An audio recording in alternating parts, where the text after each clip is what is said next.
Chapter 1470. However, it was better for them not to have quarreled. Fu Chenxi felt that after Gu Jingyan and Liu Beichen quarreled, Liu Beichen would talk about Gu Jingyan every day.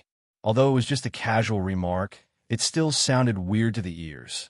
On the other side, Gu Jingyan was called to the teacher's office. The teacher said, "It's almost certain that you'll be elected as the student council president this time." "Is that so?" "Thank you, teacher." The teacher quite liked Gu Jingyan. After all, she was good at her studies and was good at everything. She was multi-talented and beautiful. Most importantly, she wasn't anxious at all. She wasn't like some girls who were more troublesome and had so many boyfriends. The teacher didn't know what to say. However, Gu Jingyan was beautiful, but she didn't rely on it. "It's about the matter between you and Liu Beichen recently." "Teacher, this is my private matter. It shouldn't affect this. We were just friends who quarreled." Although she was still angry about it, that bastard actually dared to throw her into the car. The teacher said, "If it was someone else, it would be fine. But this is Liu Beichen. It's not like you don't know his influence. He's an internet celebrity now. Do you know what an internet celebrity is? Everyone knows him. He's like a celebrity." Gu Jingyan thought about it and felt disdain. It was all because he didn't keep a low profile and was too flamboyant. The teacher said, "And with his influence." At the end of the day, the school was worried that he would be unhappy if Gu Jingyan became the student council president because of his influence. Seeing Gu Jingyan's unhappy face, the teacher quickly said, "The school's thinking is more rigid, so I thought of an idea for you." "What?" "There's an exchange meeting in City S. You should go. It'll probably take about 2 weeks. When you come back, the storm will probably be over. Just a quarrel, and she would be chased to S City to hide from the limelight." Gu Jingyan nodded. It didn't matter where she went.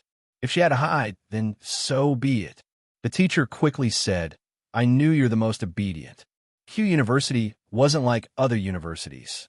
Teachers didn't dare to offend these influential and good students. What if they became big in the future? There were so many students in Q University, and they would all be important people in the future. Gu Jingyan made some preparations and went to S City without telling anyone.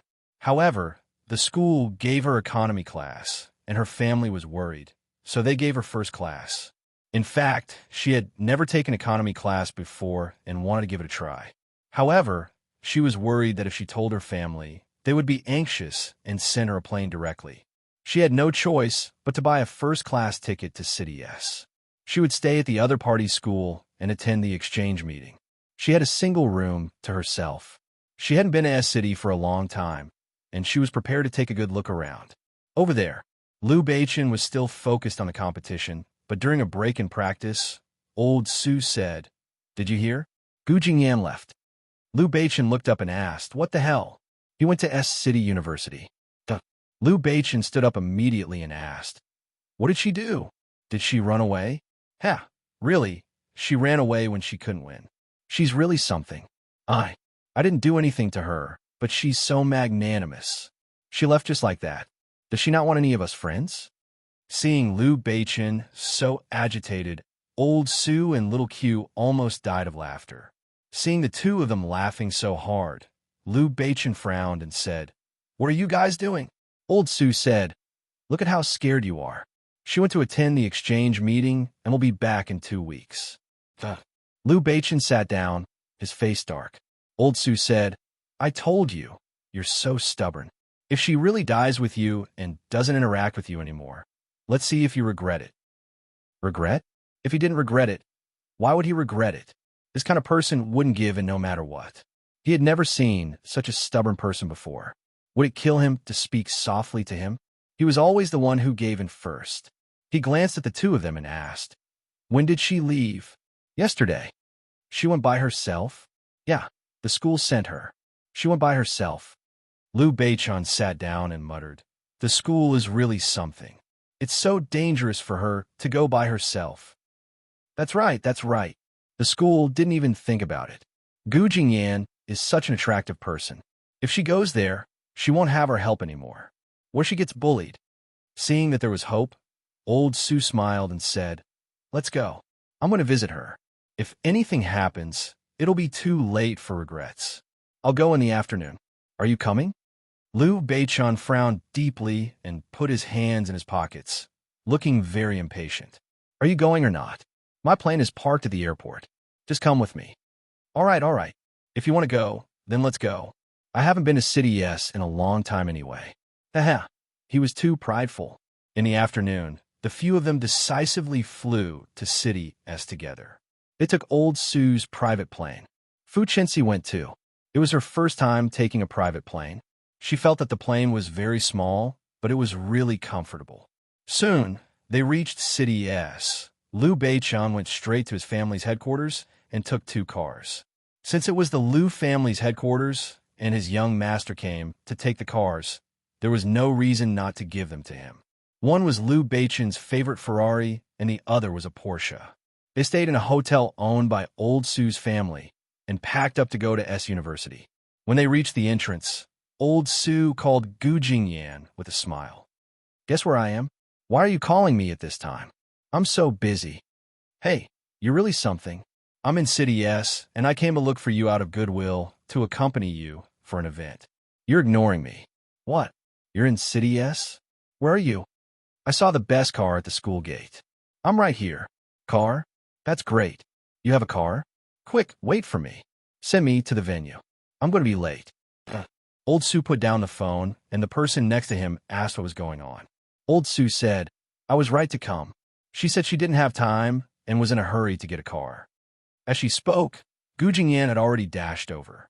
Gu Jingyan was panting heavily. Her face was flushed from the wind. However, she saw the Ferrari and Liu Beichun at once. She stopped and stood there looking at the few people. Liu Beichun acted as if he didn't see Gu Jingyan. Old Sue thought to himself, she's quite good at pretending. Now he knew that both of them were very prideful. Old Sue could only say, Jingyan, you said it was urgent. What is it? Gu Jingyan then remembered that she had come back to get some documents and was going to be late. I'm going to the event venue now. It's almost time. Old Sue said, hurry up then. Just as he was about to let her into his car, he remembered Liu Beichun and said, Chenxi, come down. Beichun drives fast. Let Gu Jingyan take his car. Chapter 1471. Gu Jingyan and Liu Beichun looked at each other. Liu Beichun was still as arrogant as ever, but he held onto the steering wheel and said, All right, Chenxi, you can get out first. Fu Chenxi paused, looked at the silent Gu Jingyan, and got out of the car. Gu Jingyan pouted, opened the door, and got into the car. Just as she got in, Liu Beichun stepped on the accelerator. The car sped away at high speed. Gu Jingyan was so shocked that she grabbed the handrail. Liu Beichun smiled, as if he was happy to see her like this. Gu Jingyan thought to herself. She knew that he wouldn't be so kind. He just wanted to see her make a fool out of herself. She held onto the car door tightly and let him drive away. He sprinted down a few streets. Normally, he wouldn't be late at this speed. However, he didn't care about his life at all. His speed didn't go below 100 kilometers per hour. Only he would dare to do this on the road. Some traffic policemen wanted to stop him, but when they saw the Ferrari and the number 6 on a license plate, they turned a blind eye to it. So it was a smooth journey. But when they reached the front, they couldn't go any further. It seemed that there was an accident in front, and the car couldn't move. Liu Beichun cursed under his breath. He stopped and looked back and forth. The road was completely blocked. Damn it, he burst out cursing. Gu Jingyan looked at him and said, What's the use of cursing now? You're still looking down on me at this time. Ha! Why don't you think about who's blocking this road? Gu Jingyan rolled her eyes and became arrogant. I didn't beg you to come. Hey, you ingrate. Why didn't you say that just now? I'm halfway there, and you're saying that. If you had said that just now, I would have let you get in the car. Gu Jingyan raised her head arrogantly. But when she saw the long line of cars, she felt helpless. What should she do now? Gu Jingyan looked at her phone helplessly. Oh no, it's almost time. Liu Beichun looked around and looked at the road in front of him. How far is it? Not far, just 2 more streets. Liu Beichun frowned, opened the car door, and got out. Hey, where are you going? Let's go. Why are we still staying in the car? If we had the time, we would have already run there. Gu Jingyan quickly said. Then what about your car? Stop here. Don't worry about it. I don't think so. What are you talking about? Let's go. He grabbed Gu Jingyan's arm. Gu Jingyan paused for a moment, looked at the car behind them, and then let him pull her forward. He ran all the way. Soon, they arrived at the venue. Gu Jingyan was panting. Liu Beichen said, "That's enough time. Let's go in." Yes, that's enough. You should go back now." Gu Jingyan took the documents and quickly ran inside. Liu Beichen ran in after him. Because of Liu Beichen's crazy actions, Gu Jingyan finally arrived on time. Everything went smoothly. Gu Jingyan's event was over. She heaved a sigh of relief. However, as soon as she got off the bus, she saw someone saying to Gu Jingyan, "Jingyan, there's a handsome guy waiting for you. Is he your boyfriend?" Gu Jingyan was stunned. Looking at the infatuated looks on their faces, she had a bad feeling. She went over to take a look. It was Liu Beichen.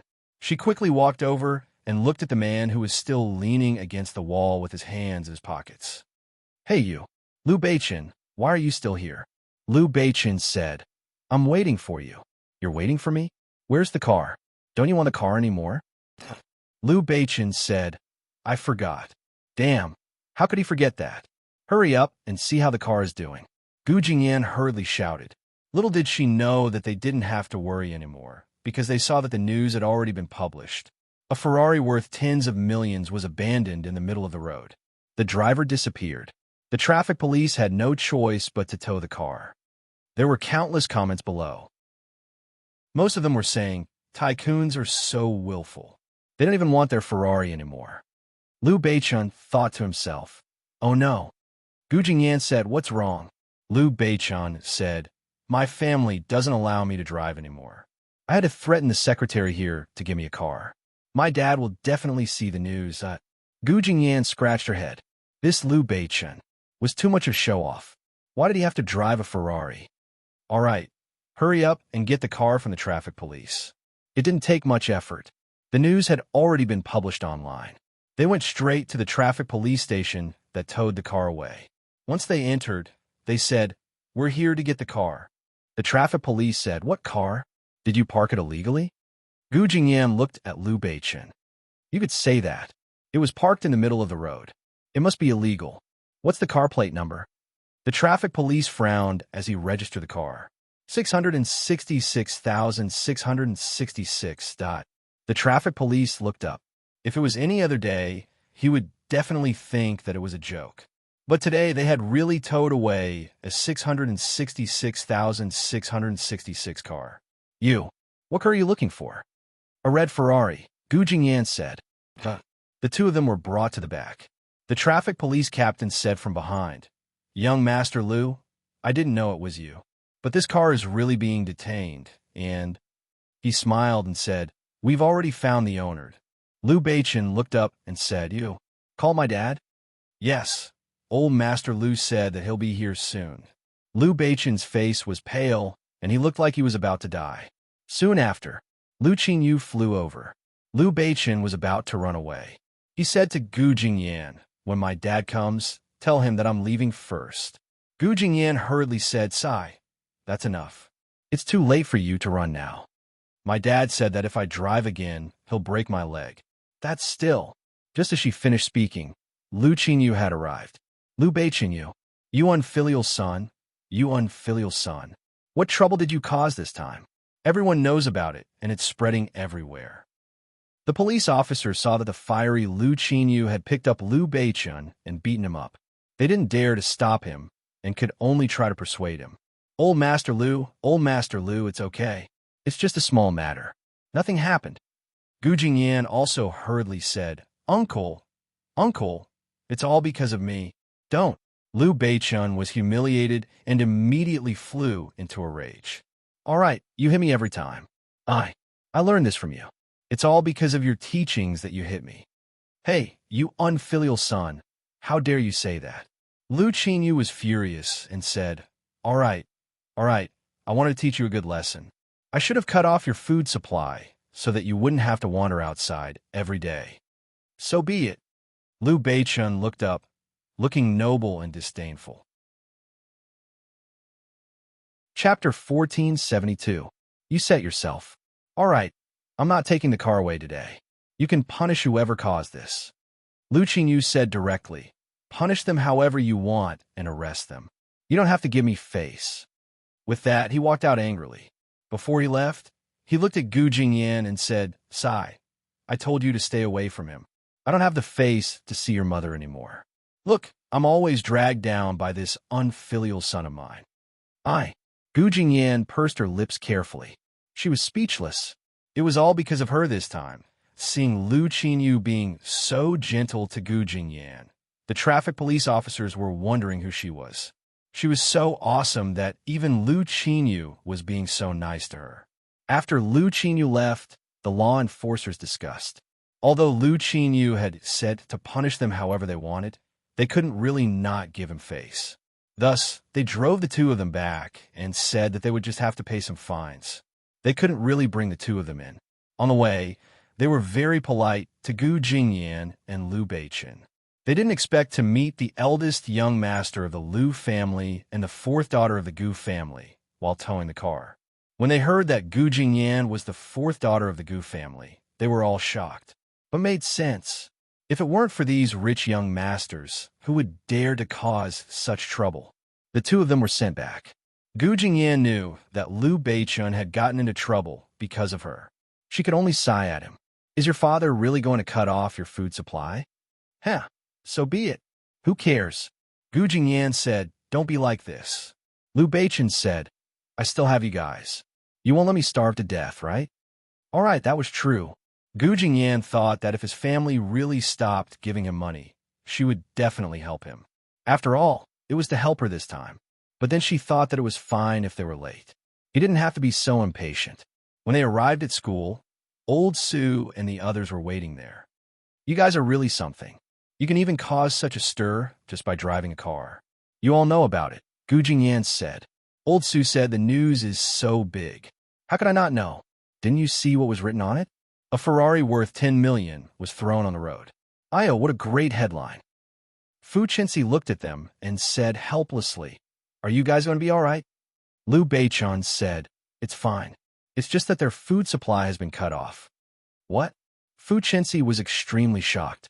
Just like that, they returned to B City. Gu Jingyan had been busy in S City for a few days, so she went back soon. When they arrived at B City, as expected, the Liu family cut off Liu Beichun's food supply. Liu Beichun was used to spending lavishly, so he didn't have much money left. Now that he had nothing to spend, his hands and feet were tied, and he felt extremely uncomfortable. Fu Chenxi looked a little reluctant and said to him, "Why don't you go back and apologize? Your dad might be soft-hearted and give you the money." "I'm not going. What are you apologizing for?" Liu Beichun immediately harumphed and turned to look at Gu Jingyan. "It's all because of you this time. I'm counting on you next month, Gu Jingyan." Gu Jingyan said speechlessly, "I don't have any money." Liu Beichun slammed the table. "Hey, how much money did you spend playing games? I don't believe you don't have any money." "I asked for it for my second brother," Gu Jingyan said. "Then why don't you ask for more?" If someone else had said this, it would have sounded outrageous. However, the few of them knew very well that this bit of money was nothing to their family. "My second brother secretly gave me more than 1 million this month. I've already spent it, so I'm too embarrassed to ask for more." "I don't care. You can ask for more. Anyway, I'm counting on you." Gu Jingyan looked at this rascal helplessly. Fu Chenxi was speechless. After all, she really couldn't fork out a single cent. She couldn't help at all. Then, the school organized a trip. The election for the student council had just ended, and Gu Jingyan won the position of the student council president without a doubt. After it ended, the school began to organize the trip, and Gu Jingyan was the one to organize it. Gu Jingyan chose a place and asked Liu Beichun and the others where they were going. Liu Beichun looked around and felt that it didn't matter. He chose a place not far from B City. Fu Chenxi looked at them and said enviously, "Your school is good. They even have a school trip." Their lousy school didn't have any decent activities, not to mention such a big group trip. Gu Jingyan looked at Fu Chenxi and said, "Why don't you go too? I'll just add to the quota." Fu Chenxi said in surprise, "Can I really?" "Of course, but you have to pay for it yourself. Liu Beichun will pay for it." Liu Beichun said, "Sugar Daddy, I'm being supported by you now. You can pay for it together. Duh. Gu Jingyan naturally agreed to it. Fu Qinxi felt very embarrassed. Gu Jingyan and the others didn't think it was a big deal to spend money on each other. After all, money wasn't that important to them. But it was different for Fu Qinxi. Fu Qinxi didn't mind spending Liu Beiqian's money, but she felt uncomfortable spending Gu Jingyan's money. But she didn't want to miss out on their trip. Soon, the day of the trip arrived. But Fu Qinxi's stomach wasn't working. She was in the car with the top students of Q University and fell out of place. Not long after she got in the car, she felt a terrible pain in her stomach. Fu Qinxi said, "No, I want to get out of the car. There's something wrong with my stomach. It hurts." Liu Beiqian immediately said, "I'll take you to the hospital." Fu Qinxi knew that she had eaten something bad and wanted to go to the toilet. She didn't want him to follow her. That would be too embarrassing. She had always thought that she was much more vulgar than Gu Jingyan. How could she let him see such an embarrassing side of her? No need. You guys go first. I'll catch up later. She insisted. Gu Jingyan thought that it was a physiological problem and stopped Liu Beiqian. "All right, I'll get the driver to send her back. Don't worry." Liu Beiqian nodded as he understood the situation. Fu Qinxi left, and the group continued to move forward. Soon, they arrived at their accommodation. 2 people to a room. Gu Jingyan had originally arranged to share a room with Fu Qinxi, but now that Fu Qinxi had left, she was left alone. Everyone had a good time on the trip. After tidying up, they went out to eat. Because they were in university, no one cared about drinking. Everyone decided to buy some alcohol to liven things up. "Gu Jingyan, let's play a game to celebrate your election as the president of the student council," a student suggested. Gu Jingyan said generously, "What do you guys want to play? How about this? Let's drink and draw lots. We'll go to whichever room we get. If there's a guy and a girl together, don't even think about changing." Hee, what do you guys think? They were playing so big that, of course, Gu Jingyan didn't agree. "I don't think so. What if something happens?" "Forget it. What can happen? We're all adults. If something really happens, it'll happen even without this game." Chapter 1473. Also, there are a lot of guys. How could you be so unlucky to be with a guy? That's impossible. Come on, let's try our luck. We've agreed that nothing can happen. Of course, if something happens, you have to take responsibility. Ha. Most of you are single, right? None of you have a girlfriend, right? Only Liu Beiqian has a girlfriend. I'm single. If anyone were to be with Liu Beiqian, they would be laughing maniacally. Suddenly, everyone became excited. Gu Jingyan didn't want to participate, but the class monitor went ahead. "If Gu Jingyan isn't going to organize it, I'll organize it. Come on, let's draw lots." The class monitor was busy, and Gu Jingyan was speechless. Liu Beiqian walked over and looked at the class monitor. "What's going on?" "A game." "What game?" The class monitor explained the situation to him. Liu Beiqian frowned. However, the class monitor continued. "You didn't see it. When everyone heard that they were going to draw lots, they were all looking forward to being with Gu Jingyan. Seriously, I want to see what will happen. Gu Jingyan will definitely break their legs." Liu Beiqian's body tensed up. Draw lots with Gu Jingyan? You would believe it if it was anything else, but Gu Jingyan that she was going to live with a guy. His face darkened as he thought about it. "No." He tugged at the class monitor's sleeve. "Come, do me a favor." The class monitor felt bad and looked at him. "What are you doing?" Liu Beiqian raised his eyebrows. The class monitor looked at Liu Beiqian suggestively. "I couldn't tell, Liu Beiqian." Liu Beiqian slapped his face and said, "What are you thinking? Gu Jingyan is my good friend. How can I let my friend stay in the same room with another man? That's impossible. It's safer for me to watch over her." The class monitor thought that it made sense. They were so close. If anything were to happen, it would have happened long ago. He said, All right, I'll help you." After a while, the drawing of lots began. Everyone was still looking on in anticipation. As expected, there were more science and engineering students in Q University, and most of the people who came this time were science and engineering students, so there were too many guys. One by one, they grouped up with the boys and looked at each other in misery. What's the point of drawing lots? Finally, a girl drew the same number as a boy, and everyone started to make a ruckus. At this moment, Gu Jingyan also took one out. She looked at it and said, "Room 601. Everyone looked over expectantly, wondering who would be so lucky as to draw the same lot as Gu Jingyan.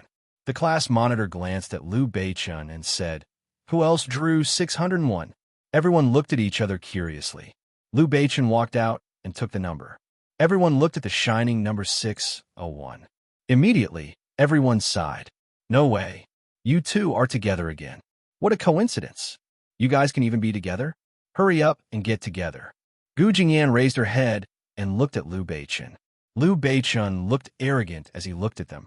"Go away, what are you doing? If not, why would I stay with you instead of me? Go away, go away." The boys looked at Liu Beichun with jealousy, but the girls looked at Gu Jingyan with jealousy. However, when they thought about it, they felt that the two of them were so compatible. Now that they were living together, it seemed like fate that Gu Jingyan really felt that she was in trouble. Why did it have to be him? She walked to Liu Beichun's side. "No way. Together with you?" Liu Beichun bumped her shoulder. "Why? Are you afraid?" "Pfft. If it was someone else, she would be worried that it would be troublesome. If it was him, what was there to be afraid of? What was there to be afraid of? Not to mention anything else, she wasn't his type. And the two of them always quarreled. In an instant, the matter was settled. Everyone packed up and went back to their rooms. Liu Beichun helped Gu Jingyan carry her things. Gu Jingyan said, "Don't let Xinxi know about this." Liu Beichun said, "Why?" Gu Jingyan said, "What do you think? Which girl wouldn't mind?" "No, I'm your bro. What's there to mind?" Gu Jingyan rolled her eyes at Liu Beichun. "You don't understand a woman's heart. Just don't say anything. It's better to avoid trouble. What if she finds out? It's just a game. I don't want to cause trouble." Liu Beichun pursed his lips. The room was too shabby when he entered. However, the school's budget was limited. It was good enough to book a room like this with so many people. After Gu Jingyan went in, she pushed Liu Beichun out. "I'll change my clothes. Wait for me." "I'll change. Who wants to see it? You're so flat. You must weigh less than 100 pounds. You're either flat-chested or short. You must be flat. A cup, right? Who wants to see it?" Liu Beichun grumbled for a long time. Then, the door opened. Gu Jingyan changed into a nightgown. She didn't want to wear a dress, but she didn't expect to encounter such a terrible game. She thought that she would be sharing a room with a girl, so she only wore a nightgown. Now it was great. However, she thought that Liu Beichun wouldn't be bothered to look at her, so she put it on. But Liu Beichun was indeed that he stared at her for a while. It was rare to see her wearing this. She had good skin and a good figure. The small nightgown didn't look decadent on her, but it gave her an indescribable feeling. Liu Beichun felt that something was wrong with his body. It was hot, but he still covered his head and hurried into the bathroom. "Really? Can't you go into the bathroom to change? Why do you have to make me go out?" Gu Jingyan couldn't be bothered with him. She snuggled into her blanket. She had thought that nothing would happen even if the two of them were together. However, when she really lay down, she could feel that there was another unfamiliar aura in the room. She couldn't sleep, especially when Liu Beichun kept tossing and turning on the other bed. In the middle of it, Fu Qinxi called. She said that she was at the hospital and asked Liu Beichun what he was doing.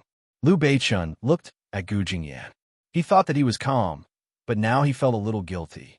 He said that he was going to sleep, but he didn't say that he was sharing a room with Gu Jingyan. Sleep, even though it was two separate beds. After hanging up, Gu Jingyan couldn't sleep anymore. Liu Beichun felt it too. He jumped up and said, "Damn, I can't sleep. Let's get up and have a party." Gu Jingyan said, "What party? I'll fall asleep when all the lights are switched off." "No, let's get some wine. Let's order some food and barbecue." The new book has been released. After signing the contract, there will be 4 updates every day. Everyone can go and read it. The temporary title is Hidden Wife. Hubby, don't play me. Chapter 1474. It's so late. Why are we having a barbecue? Let's drink to celebrate our first time in the same room. Get lost. Isn't living in the same room the same as sleeping together? The two of them joked around, but Liu Beichun knew deep down that he just wanted to have a good night's sleep after drinking. How could he possibly fall asleep like this? He didn't know why, but he kept glancing at Gu Jingyan, thinking that she was just beside him. No matter what, he didn't feel sleepy. The excitement in his heart made him feel hot all over as he lay there. How could he sleep? Gu Jingyan couldn't argue with him and could only order takeout. Soon, the takeout arrived. As he drank and ate, Liu Beichen's mind finally relaxed. Gu Jingyan sat with him on the other side. She hugged her knees and sat there eating. He realized that no matter what she was eating, even if she was eating in the most inelegant posture, she still looked very elegant. Perhaps this was called a natural aristocratic aura. Actually, people who didn't know would never understand this. For example, she and Fu Qinxi were different in this aspect. Fu Qinxi was careful and quiet, but no matter what she did, she didn't have that kind of temperament. But even though Gu Jingyan was loud and noisy, she still looked very aristocratic. He continued to drink his beer and said to Gu Jingyan, "Eat. You look so skinny. You look like someone is torturing you." Gu Jingyan said, "No, I'm so skinny. My family is so skinny. It's my genes, okay?" Uffed. But it had to be said that the Gu family perfectly reflected the importance of genes. Liu Beichun drank his beer in a daze and mumbled, "Why are you wearing this pajamas?" Gu Jingyan looked at her pajamas. "What's wrong with it? It's so normal.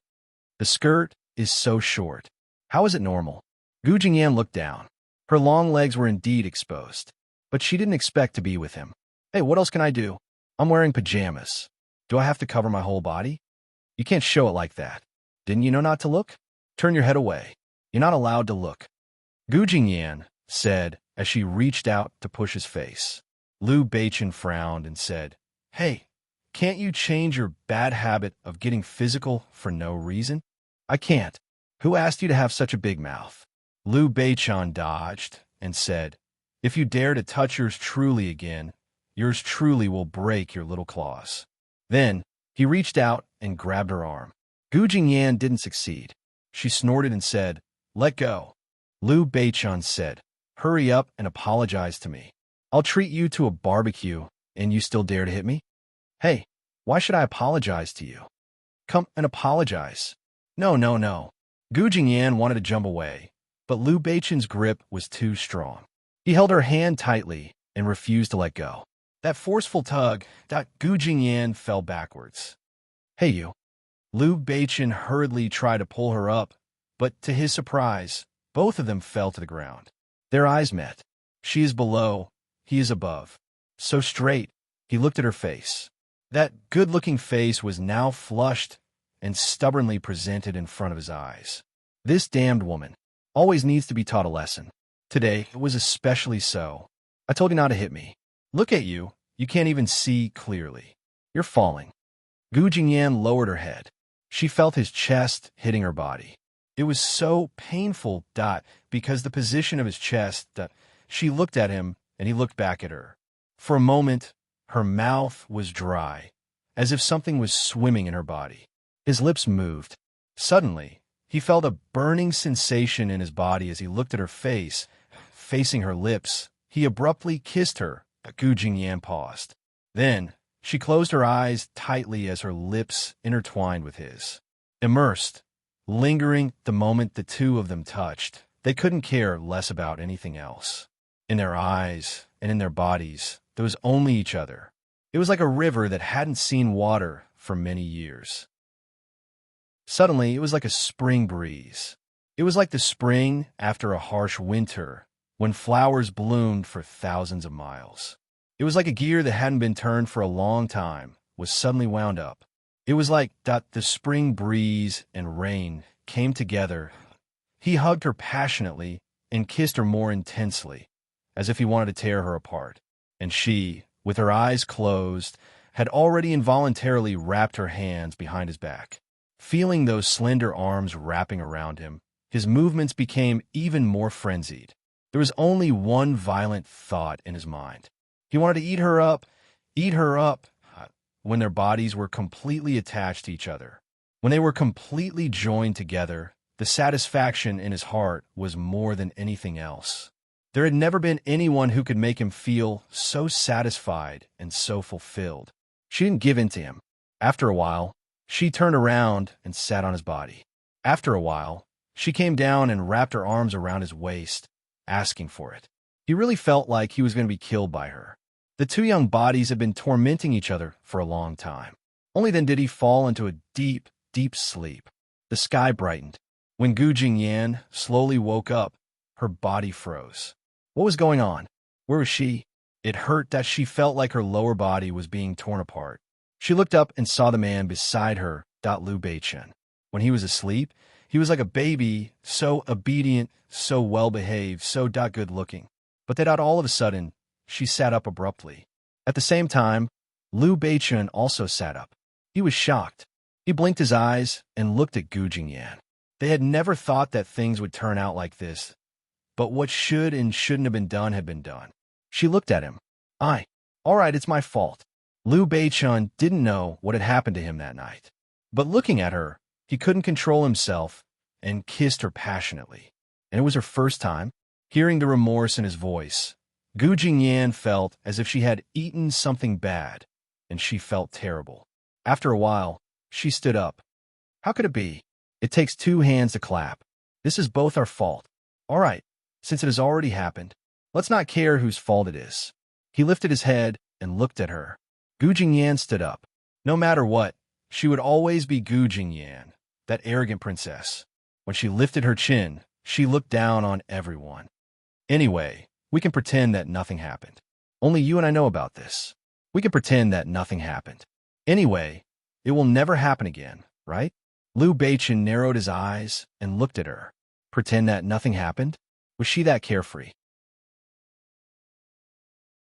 Chapter 1475. Gu Jingyan didn't need a man who didn't like her and had to take responsibility for her just because of one thing. She didn't need a man like that at all.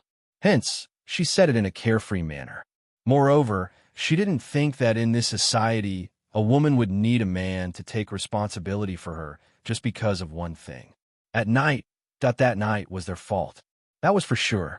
Liu Beichen stared at her. After a while, he nodded. Since you say so, all right then. After leaving this place, the two of them were still good buddies. If she could do it, he could definitely do it too. The people outside were still very excited about the game. Now that they were back at Q University, everyone had to return to their respective tracks. On the way, Liu Beichen looked outside, feeling that he had let her down. However, he looked at Gu Jingyan. She was still chatting and laughing with the class monitor and the other students. He didn't seem to notice anything. He clenched his fists and looked away again. Soon, they reached the place. Fu Chenxi couldn't wait to fetch him. Sorry, Beichen, my stomach wasn't feeling well. Did you guys have a good time? Liu Beichen looked at Fu Chenxi, his heart pounding. Yeah, it's okay. He couldn't help but look at Gu Jingyan. Her gaze had already shifted elsewhere. Without saying a word, she left. Fu Chenxi held on to him and only cared about talking to him. She didn't care about Gu Jingyan. After this event, Gu Jingyan would officially be promoted to the president of the student council. She would start running around, and with her studies, her schedule would be even tighter.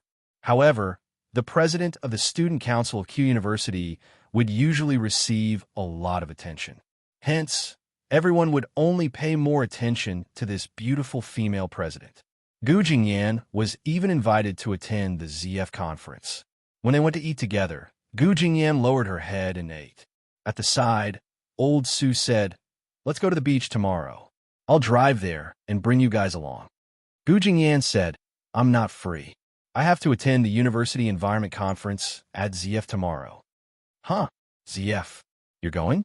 Old Su said, "You're the president of the student council. Why are you going there?" Little Q said, "Are you dumb? Don't you know how powerful the president of the student council of Q University is? Once you become the president of the student council, you have one foot in the government." Fu Chenxi looked up. That's amazing. She looked at Gu Jingyan and thought about how Com claimed to be the best in the country. Naturally, it was different from those small schools. Elder Su said that Gu Jingyan doesn't need it at all. I remember that her big brother is going to be a big shot in the political world. If he helps her, she'll be able to get in. Fu Chenxi said, "Is her big brother very powerful too?" Old Su blinked. "You will see him in this year's election." Ah, presidential election. Dummy. Fu Qinxi looked at Gu Jingyan in surprise. So, her big brother was going to be the president? As Fu Qinxi ate, she thought about how that was the president who was high up and in charge of the entire sea country, like an emperor. In that case, Gu Jingyan would be a real princess. Gu Jingyan raised her eyebrows. That's enough. What does he have to do with me? I'm going to wash my hands. Liu Beichen was leaning against the wall. When he saw Gu Jingyan get up, he got to his feet lazily. Not long after, Gu Jingyan looked at Liu Beichen and said, "What are you doing?" Liu Beichen said, "Gu Jingyan." She said, "All right, Qinxi is still outside. I'll go out first." She brushed past his side. Liu Beichen, however, grabbed her arm. She was pinned to the wall by him. He looked down at her and said, "Gu Jingyan, look at me." Gu Jingyan looked at him and said, "What are you doing?" Liu Beichen kept thinking about what happened that day when they were together. It was almost impossible to pretend that it didn't happen. Moreover, he felt that his body still liked her very much. As a result, everything that happened that night was so clear and obvious. It made him feel like he was reminiscing. And what made him even more reminiscing was the feeling he had when he looked at Gu Jingyan. Looking at her, that fanatical feeling, that impulsive feeling, it made people feel so different. He had never felt that kind of passion before. He had never wanted someone so deeply. But that person was Gu Jingyan. "Gu Jingyan, can you really do it?" He grabbed her arm tightly. Gu Jingyan said, "Let go." "How'd you do it?" "Let go." "You." Just then, a soft voice came from the side. "Jingyan." "Beichen, you too." Fu Qinxi felt that Liu Beichen had been gone for a long time, so she came over to have a look. She was stunned to see the two of them at once. Gu Jingyan took the opportunity to push Liu Beichen away and looked at Fu Qinxi. "I'm fine." Fu Qinxi's eyes moved. "You two aren't fighting again, are you?" Gu Jingyan smiled. "How could that be?" "No." Liu Beichen paused as he watched Gu Jingyan leave, feeling helpless. Fu Qinxi felt that the two of them were different. But what was different? When they went out, Gu Jingyan had already left. Fu Qinxi said, "Why did Jingyan leave first?" Old Su said, "Is she a busy person?" Little Q also said with a smile, "Hey, did you two quarrel again? That night, after you were assigned to the same room, did you?" Just as she was about to continue, Old Su's arm had already poked her. Fu Qinxi was stunned. At this moment, she, who had always been stupid, was extremely sensitive. "What are you talking about? What room?" Old Su laughed. "Nothing. We were just talking about playing games in the same room. Weren't you not around that day? All right, I'm done eating. I'm going to the toilet." The two of them hurriedly went to the toilet. However, Fu Qinxi had already sensed that something was wrong. The next day, she went to look for Gu Jingyan. However, when she reached her dormitory, Gu Jingyan was not there. "Where did Jingyan go?" Fu Qinxi asked her roommate. Gu Jingyan's roommate laughed and looked at Fu Qinxi. "Why? Are you looking for Jingyan?" "Nothing much. I just came to take a look." "Hee. She's been in a bad mood these few days and has kept herself busy. Don't look for her. She won't be back for the time being." "Bad mood?" Fu Qinxi could not tell. "That's impossible. I'm with her every day. How could she be in a bad mood?" Fu Qinxi's roommates did not like Fu Qinxi at all. They always felt that she had an unscrupulous aura about her. "You only care about showing off your affection for Liu Beichen. Do you still remember Gu Jingyan? She's in a bad mood. That day when they were playing games, she stayed with Liu Beichen for a night, and she was in a bad mood. I wonder what your Liu Beichen did." Fu Qinxi felt as if she had been struck by lightning. "What did you say?" "Who?" "Stayed for a night. Gu Jingyan with Liu Beichen." Chapter 1476. Gu Jingyan didn't need a man who didn't like her and had to take responsibility for her because of one thing. She didn't need a man like that at all. Hence, she said it in a carefree manner. Moreover, she didn't think that in today's society, a woman would need a man to take responsibility for her because of one thing. At night, that night was their fault. That was for sure. Liu Beichen stared at her. After a while, he nodded. "Since you say so, all right then." After leaving this place, the two of them were still good buddies. If she could do it, he could definitely do it too. The people outside were still very excited about the game. Now that they were back at Q University, everyone had to return to their respective tracks. On the way, Liu Beichen looked outside, feeling that he had let her down. However, he looked at Gu Jingyan. She was still chatting and laughing with the class monitor and the other students.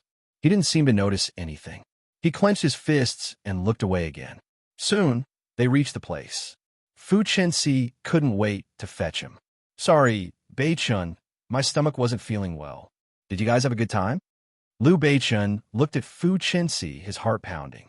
Yeah, it's okay. He couldn't help but look at Gu Jingyan. Her gaze was already elsewhere. She didn't say anything and just left. Fu Chenxi held on to him and only cared about talking to him. She didn't care about Gu Jingyan. After this event, Gu Jingyan would officially be promoted to the president of the student council. She would start running around, and with her studies, her schedule would be even tighter. However, the president of the student council of Q University would usually receive a lot of attention. Hence, everyone would only pay more attention to this beautiful female president. Gu Jingyan was even invited to attend the ZF conference. When they went to eat together, Gu Jingyan just lowered her head and ate. At the side, old Su said, "Let's go to the beach tomorrow. I'll drive there and bring you guys along." Gu Jingyan said, "I'm not free. I have to attend the University Environment Conference at ZF tomorrow." Huh? ZF? You're going? Old Su said, "You're the president of the student council. Why are you going there?" Little Q said, "Are you dumb? Don't you know how powerful the president of the student council of Q University is? Being the president of the student council is equivalent to having one foot in the government." Fu Chenxi looked up. That's amazing. She looked at Gu Jingyan and thought about how Com claimed to be the best in the country. Naturally, it was different from those small schools. Elder Su said that Gu Jingyan doesn't need it at all. I remember that her big brother is going to be a big shot in the political world. If he helps her, she'll be able to get in. Fu Chenxi said, "Is her big brother very powerful too?" Old Su blinked. "You will see him in this year's election." Ah, presidential election, dummy. Fu Chenxi looked at Gu Jingyan in surprise. So, her big brother was going to be the president? As Fu Chenxi ate, she thought about how that was the president who was high up and in charge of the entire sea country, like an emperor. In that case, Gu Jingyan would be a real princess. Gu Jingyan raised her eyebrows. That's enough. What does he have to do with me? I'm going to wash my hands. Liu Beichun was leaning against the wall. When he saw Gu Jingyan get up, he got his feet lazily. Not long after, Gu Jingyan looked at Liu Beichun and said, "What are you doing?" Liu Beichun said, "Gu Jingyan." She said, "All right, Chenxi is still outside. I'll go out first." She brushed past his side. Liu Beichun, however, grabbed her arm. She was pinned to the wall by him. He looked down at her and said, "Gu Jingyan, look at me." Gu Jingyan looked at him and said, "What are you doing?" Liu Beichun kept thinking about what happened that day when they were together. It was almost impossible to pretend that it didn't happen. Moreover, he felt that his body still liked her very much. As a result, everything that happened that night was so clear and obvious. It made him feel like he was reminiscing. And what made him even more reminiscing was the feeling he had when he looked at Gu Jingyan. Looking at her, that passionate feeling, that impulsive feeling made him feel so different. He had never felt that kind of passion before. He had never wanted someone so deeply. But that person was Gu Jingyan. Gu Jingyan, can you really do it? He grabbed her arm tightly. Gu Jingyan said, "Let go." "How did you do it?" "Let go." "You." Just then, a soft voice came from the side. "Jingyan, Beichen, you too." Fu Chenxi felt that Liu Beichen had been gone for a long time, so she came over to have a look. She was stunned to see the two of them at once. Gu Jingyan took the opportunity to push Liu Beichen away and looked at Fu Chenxi. "I'm fine." Fu Chenxi's eyes moved. "You two aren't fighting again, are you?" Gu Jingyan smiled. "How could that be?" "No." Liu Beichen paused as he watched Gu Jingyan leave, feeling helpless. Fu Chenxi felt that the two of them were different. But what was different? When they went out, Gu Jingyan had already left. Fu Chenxi said, "Why did Jingyan leave first?" Old Su said, Is she a busy person? Little Q also said with a smile. Hey, did you two quarrel again? That night, after you were assigned to the same room, did you? Just as she was about to continue, old Sue's arm had already poked her. Fu Chenxi was stunned. At this moment, she, who is usually stupid, was extremely sensitive. What are you talking about? What do you mean by sharing a room? Old Sue laughed. Nothing. We were just talking about playing games in the same room. You weren't there that day, right? All right. I'm done eating. I'm going to the toilet. The two of them hurriedly went to the toilet. Fu Chenxi had already sensed that something was wrong. The next day, she went to look for Gu Jingyan. But when she reached her dormitory, Gu Jingyan was not there. Where did Jingyan go? Fu Chenxi asked her roommate. Gu Jingyan's roommate chuckled and looked at Fu Chenxi. Why? Are you looking for Jingyan? Nothing much. I just came to take a look. She's been in a bad mood these few days and kept herself busy. Don't look for her. She won't be back for the time being. Bad mood? Fu Chenxi could not tell. That's impossible. I'm with her every day. How could she be in a bad mood? Fu Chenxi's roommates could not bring themselves to like Fu Chenxi. They always felt that she had the aura of a profiteer. You only care about showing off your relationship with Liu Beichen. Do you still remember Gu Jingyan? She's in a bad mood. She stayed with Liu Beichen for a night when they were playing games, and she was in a bad mood. I don't know what Liu Beichen did. Fu Chenxi felt as if she had been struck by lightning. What did you say? Who? Stayed for a night. Gu Jingyan dealt with Liu Beichen. Asterisk, she did not know how she left the place. She ran all the way outside, feeling that it was impossible. They were jealous of her, and that was why they had said that. She was trembling as she called Liu Beichen. Liu Beichen picked up quickly. Fu Chenxi's voice did not seem to belong to her. Beichen, what's wrong? Liu Beichen sounded a little impatient. Fu Chenxi said, I'm coming to look for you now. Where are you? I'm in class. After a while, Fu Chenxi arrived at his class. Class had already ended, and Liu Beichen was working hard for the thesis that he was about to hand in. Fu Chenxi walked in with a pale face. He looked up and saw Fu Chenxi in this state. He felt that something was wrong. What's wrong with you? Fu Chenxi looked at him. Tell me, you and Jingyan. That night, you slept in the same room.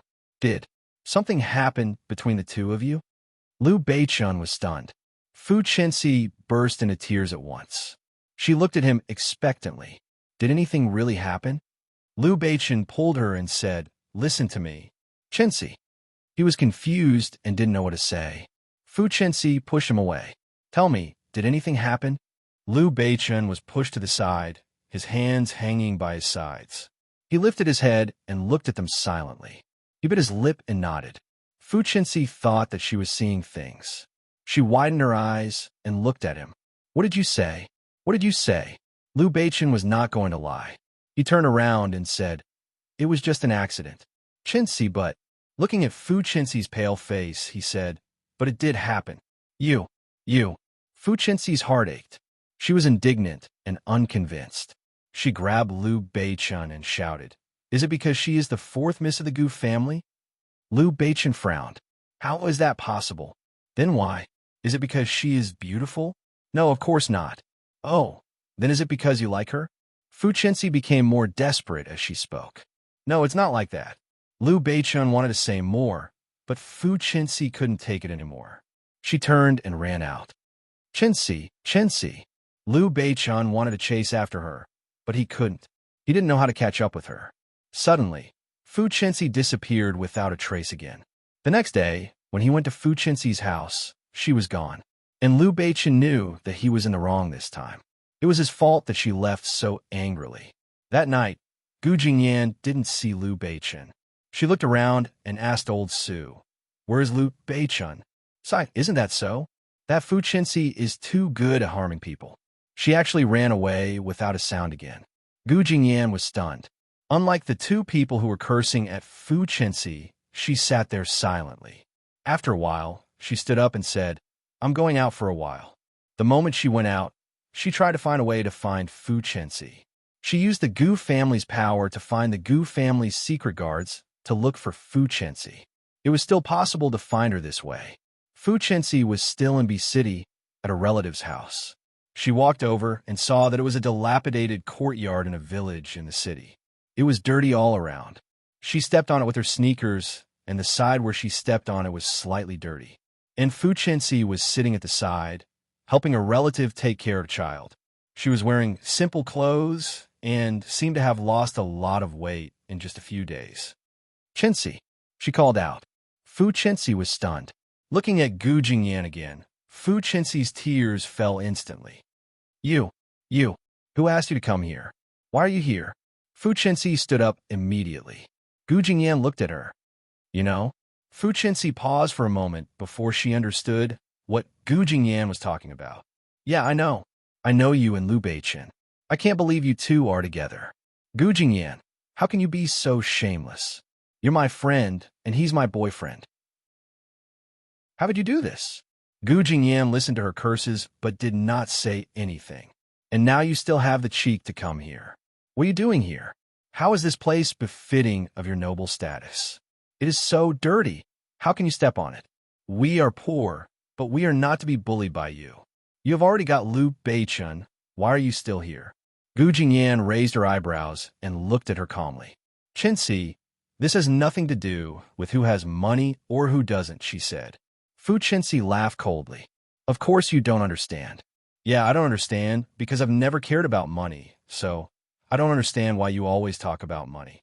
Maybe it's because of this that you feel inferior, but I want to tell you, Chenxi, it's not a matter of money." "Huh, then what is the problem?" "This is because," Gu Jingyan said, "I like Liu Beichen." Fu Chenxi took a step back. Gu Jingyan took out a large sum of money from her pocket and placed it in front of Fu Chenxi. "That's right, Liu Beichen and I did something that shouldn't have happened. I don't know how to make it up to you. As you can imagine, all I have is money, so I'm giving you these. But have you ever considered that Liu Beichen and I are both rich, we both have status, we both have everything that others don't have. That's why we're not together for money or power. We're together because we're infatuated with each other. It's because we have certain feelings for each other. I need to tell you this." After she said this, Fu Chenxi found it even more difficult to accept. That's right, she's right." Fu Chenxi burst into tears again. Gu Jingyan did not want to say anything more. She turned around and did not come back. If this matter had ended at that time, the two of them would have treated each other as a temporary mistake and would still be able to get along with each other as brothers. Then, would everything be able to remain as beautiful as it was in the past? However, that night, when Gu Jingyan found Liu Beichen grabbed Gu Jingyan in his drunken state. "Jingyan, tell me, aren't we very bad?" Gu Jingyan calmly hugged the drunk Liu Beichen and said, "Yes, very bad." "Haha, I am bad, and you are bad too." "Yes. Then why don't we be bad together, so that we don't have to bring harm to others, right?" Gu Jingyan looked down at him and asked, "Are you serious?" "What else?" Liu Beichen looked at her and said, "Let's be together." He grabbed her hand. Chapter 1477. Gu Jingyan really thought that he was talking nonsense. However, the next day, he really appeared at the bottom of her building. With his hands in his pockets, he leaned against a tree. There was a hint of melancholy between his brows, accentuating his firm cheeks, making him look even more charming. The passers-by couldn't help but look at him. When he saw Gu Jingyan coming down, he said calmly, "Gu Jingyan, didn't I say that we are going to be together? Let's go home and tell our family." Gu Jingyan's mouth was slightly agape as she looked at Liu Beichen. After a long while, she slowly nodded. The news of Gu Jingyan and Liu Beichen being together exploded on the internet. The dignified fourth miss of the Gu family and Liu Beichen of the Liu family were about to get married. Now, the two of them were going to study abroad and discuss the wedding when they came back. In an instant, this news made everyone sigh. Liu Beichen was originally a rich online celebrity and was known as the little tyrant of Capital City. His every move had always attracted attention. Obviously, everyone was more concerned about this marriage than he was. In an instant, the enthusiastic netizens started to calculate how much the two of them would be worth And what kind of storm would the Gu family and the Lu family cause when they were together? And it was also because the news of their relationship had exploded on the internet that the schools suddenly found out about Gu Jingyan's identity. The dignified fourth miss of the Gu family had been in Q University for so many years, but they had only found out about it now. But Gu Jingyan didn't care anymore. She returned to Q University for the last time to pack her things and prepare to go abroad. Stanford University had already arranged for her to go to school when she arrived. It wasn't their recruitment season, but after seeing Gu Jingyan's information, they immediately made an exception and recruited her. And Liu Beichun also went to Stanford. The two of them were going to study together for 4 years. As for the future, they would talk about it later. When she entered the dormitory, everyone looked at her and exclaimed, "Gu Jingyan, you are fourth miss of the Gu family?" Gu Jingyan packed her things. "What's wrong? What's wrong with fourth miss of the Gu family?" She said helplessly, "Look at you all as if you were looking at a monster. Does fourth miss of the Gu family have eyes or legs?" A few of her roommates immediately crowded around her. "Fuck, I've been living with the Gu family's fourth young mistress for so long, and I didn't even know about it. You still have the cheek to say that?" Gu Jingyan continued to pack. "I'm not the fourth daughter of the Gu family. My name is Gu Jingyan. I can't possibly introduce myself to you. I'm the fourth daughter of the Gu family. My name is Gu Jingyan." Haha. Everyone looked at Gu Jingyan. They were a little reluctant, but they were also a little emotional. Unexpectedly, the fourth daughter of the Gu family was still so low-key, so hard-working, and so likable. "We're all very happy that you're with Liu Beichun. You two are indeed a match made in heaven." Was it a match made in heaven? She didn't think much of it. They were still the same as before, joking around as if they were brothers. As for dating, there didn't seem to be any feelings of falling in love. The two of them quickly went abroad. After returning to the country, they prepared to get married. If he hadn't met Fu Chenxi when he got married, perhaps, in the future, they would be able to live a peaceful life amidst their quarrels that a few years later. Fu Chenxi was still there. No, although she was not always around, she would appear from time to time. At first, Gu Jingyan still felt that she was her friend. But now, things are different.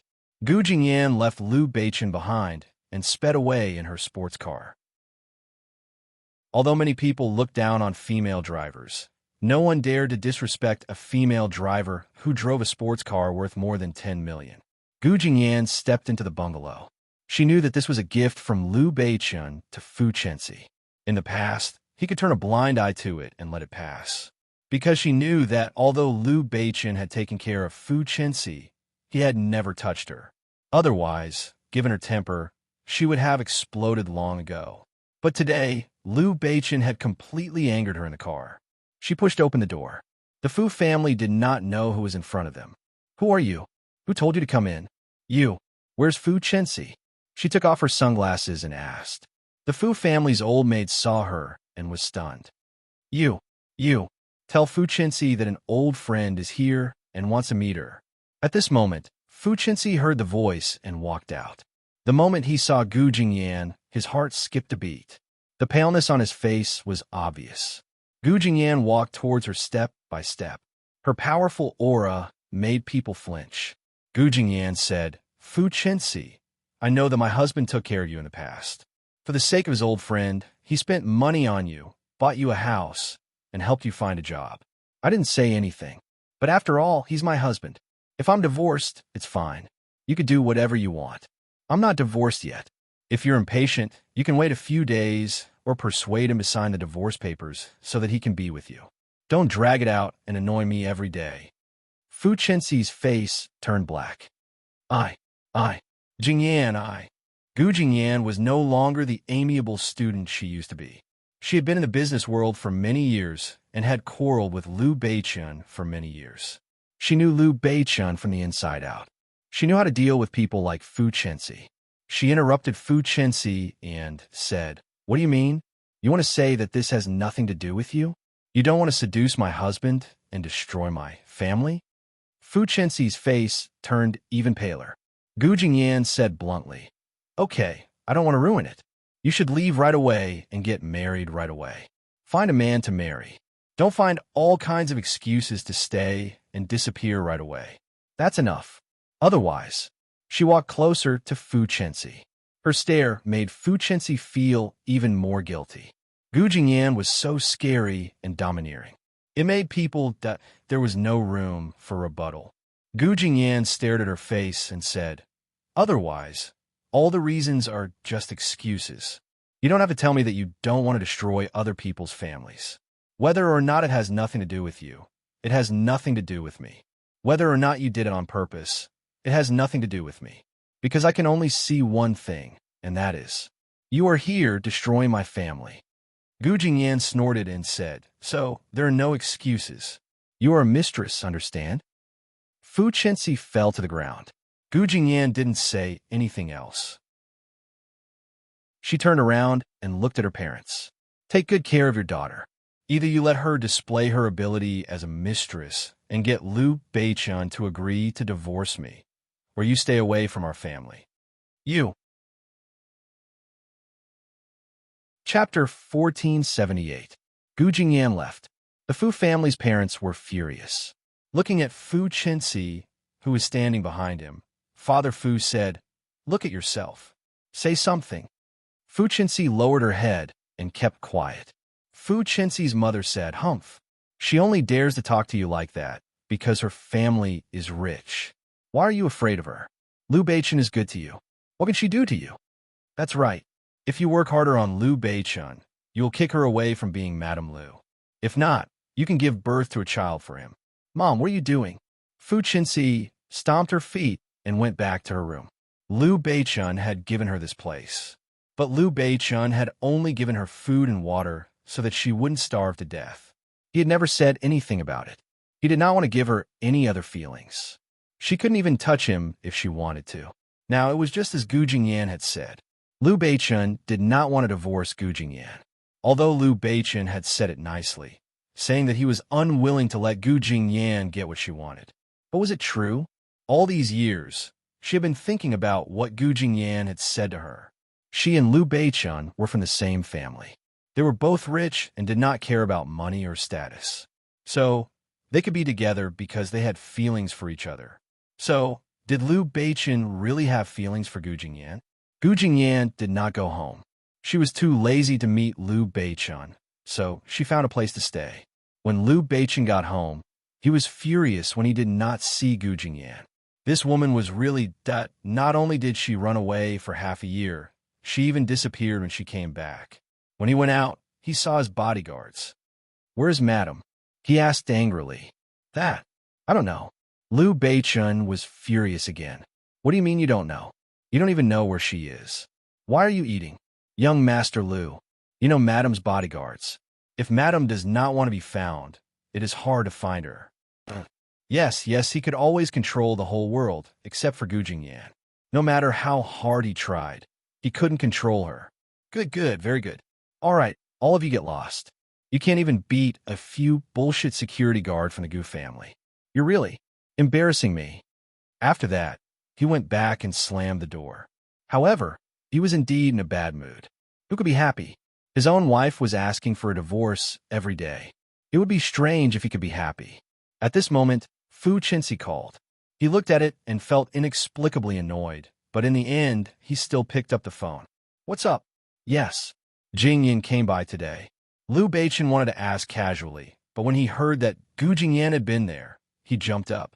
A moment later, he walked over to the Western restaurant downstairs. The Western restaurant didn't sell Western food at this time, but they would provide some afternoon tea. Fu Chenxi ordered some red wine to go with her afternoon tea. When she saw Liu Beichun, she lowered her head and said, "Come and try this red wine. I heard that you like Lafite, so I specially bought it." Liu Beichun couldn't care less about the red wine. "Where did Gu Jingyan go this afternoon? Did she look for you? What do they say? Where the hell is she now?"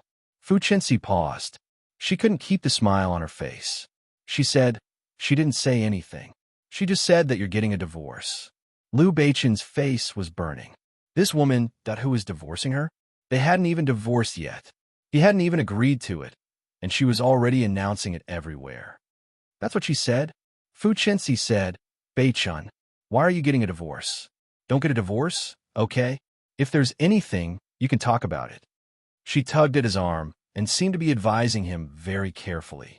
Liu Beichen was furious again. Don't listen to her. We're not getting a divorce. We're not getting a divorce at all. Haha, there's no way you can get a divorce. She must be dreaming, he muttered angrily. Fu Chenxi's throat tightened. She felt extremely bitter. Did he really not want a divorce? She smiled. Yes, your child is already so big. It's not because of the child.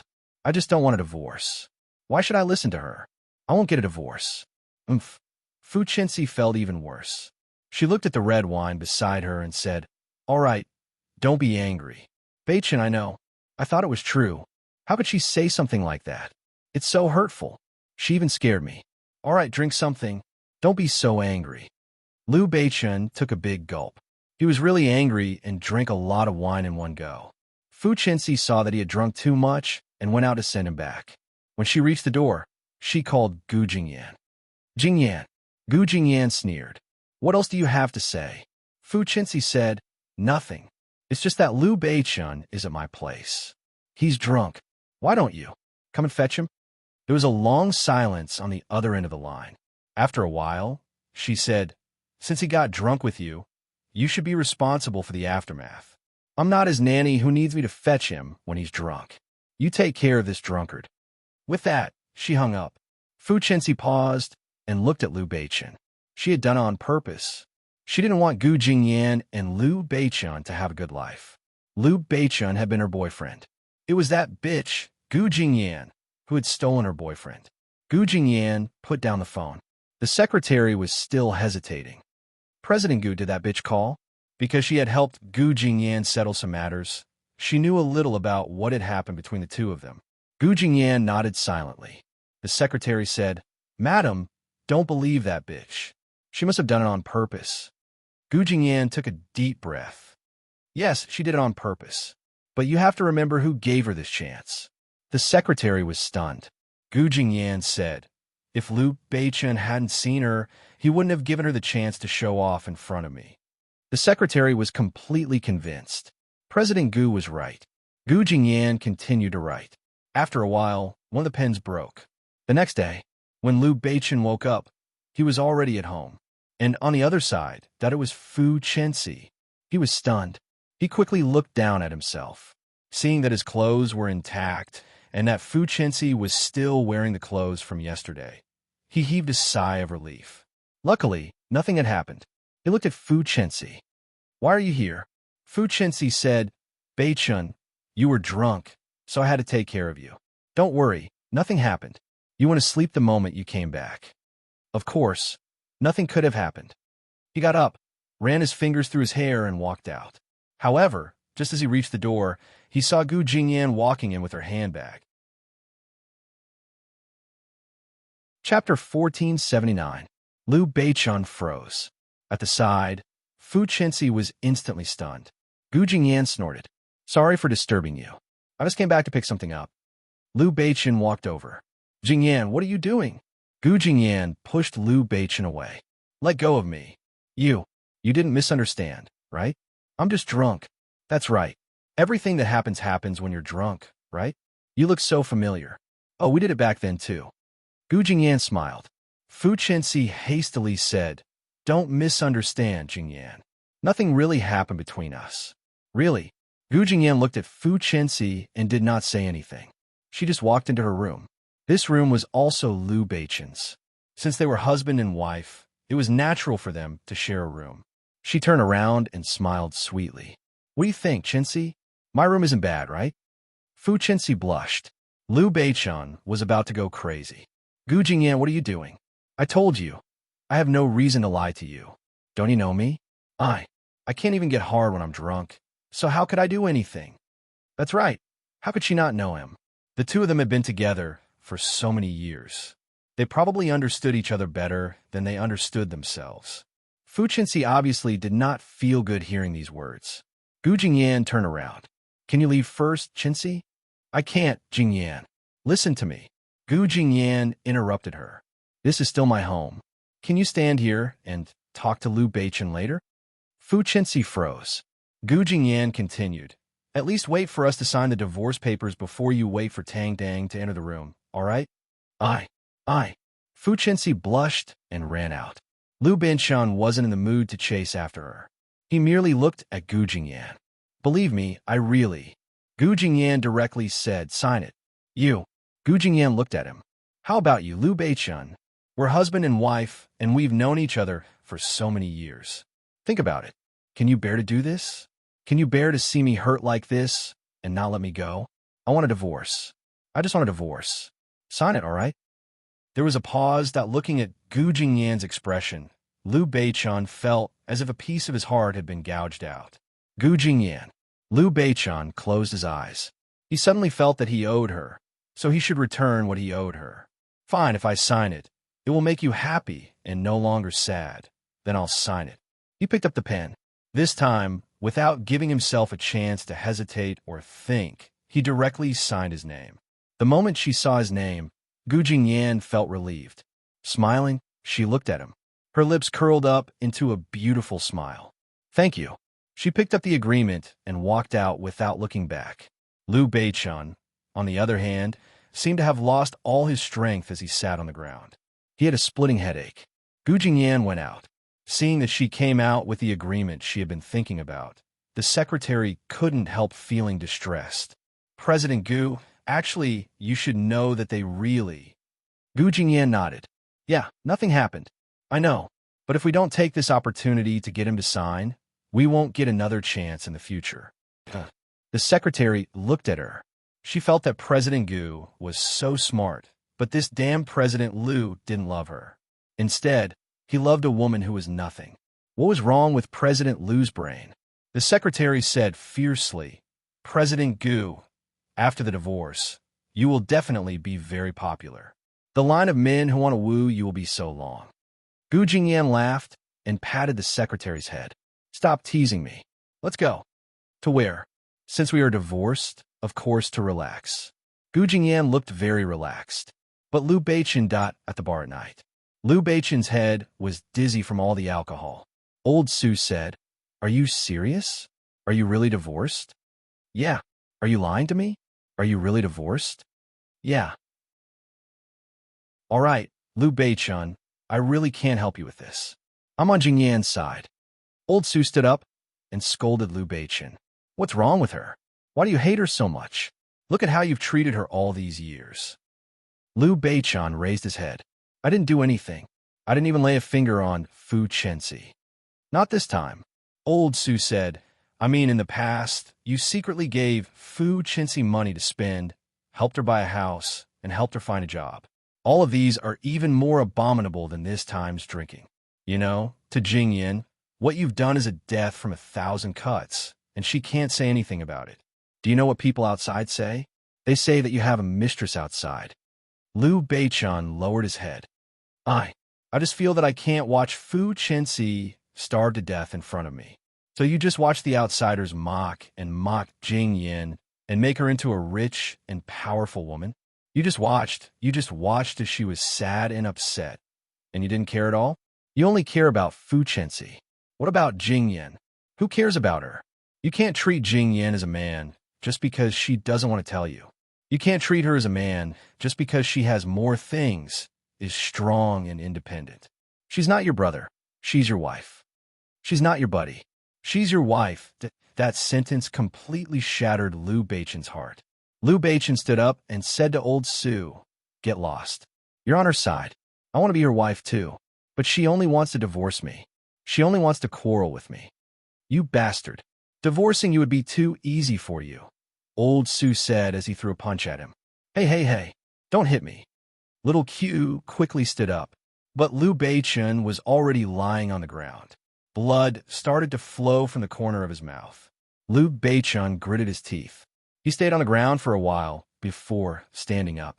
Hey, Beichun, where are you going? Don't be angry. We've been friends for so many years. Little Q was helpless. He wanted to say something, but Lu Beichun said, I'm going to look for Gu Jingyan. Little Q said, huh? Old Su stopped Little Q and said, let him go. Gu Jingyan won't care about him. She has so many suitors. Which one of them is weaker than Lu Beichun? He thinks he's so popular. He purposely said this for Liu Beichen to hear. Liu Beichen ignored him and ran out. Where was Gu Jingyan? Gu Jingyan was still in the office, but she had already applied for leave. She wanted to go out and have fun for a while. Gu Jingyan and Liu Beichen were both workaholics. No matter where they were, they would think about work first. They hadn't had much rest in the past few years. At that moment, Gu Jingyan was really tired. She packed her things and was about to leave. Outside, President Gu, President Liu is here. He's coming. I think he's crazy. What do you think? Chapter 1480. Just then, Liu Beichen walked in. Gu Jingyan was still packing her things. She walked past Liu Beichen as if she did not see him. Hey, President Liu, you can't come in. Get out of here. Liu Beichen said directly. Everyone was shocked.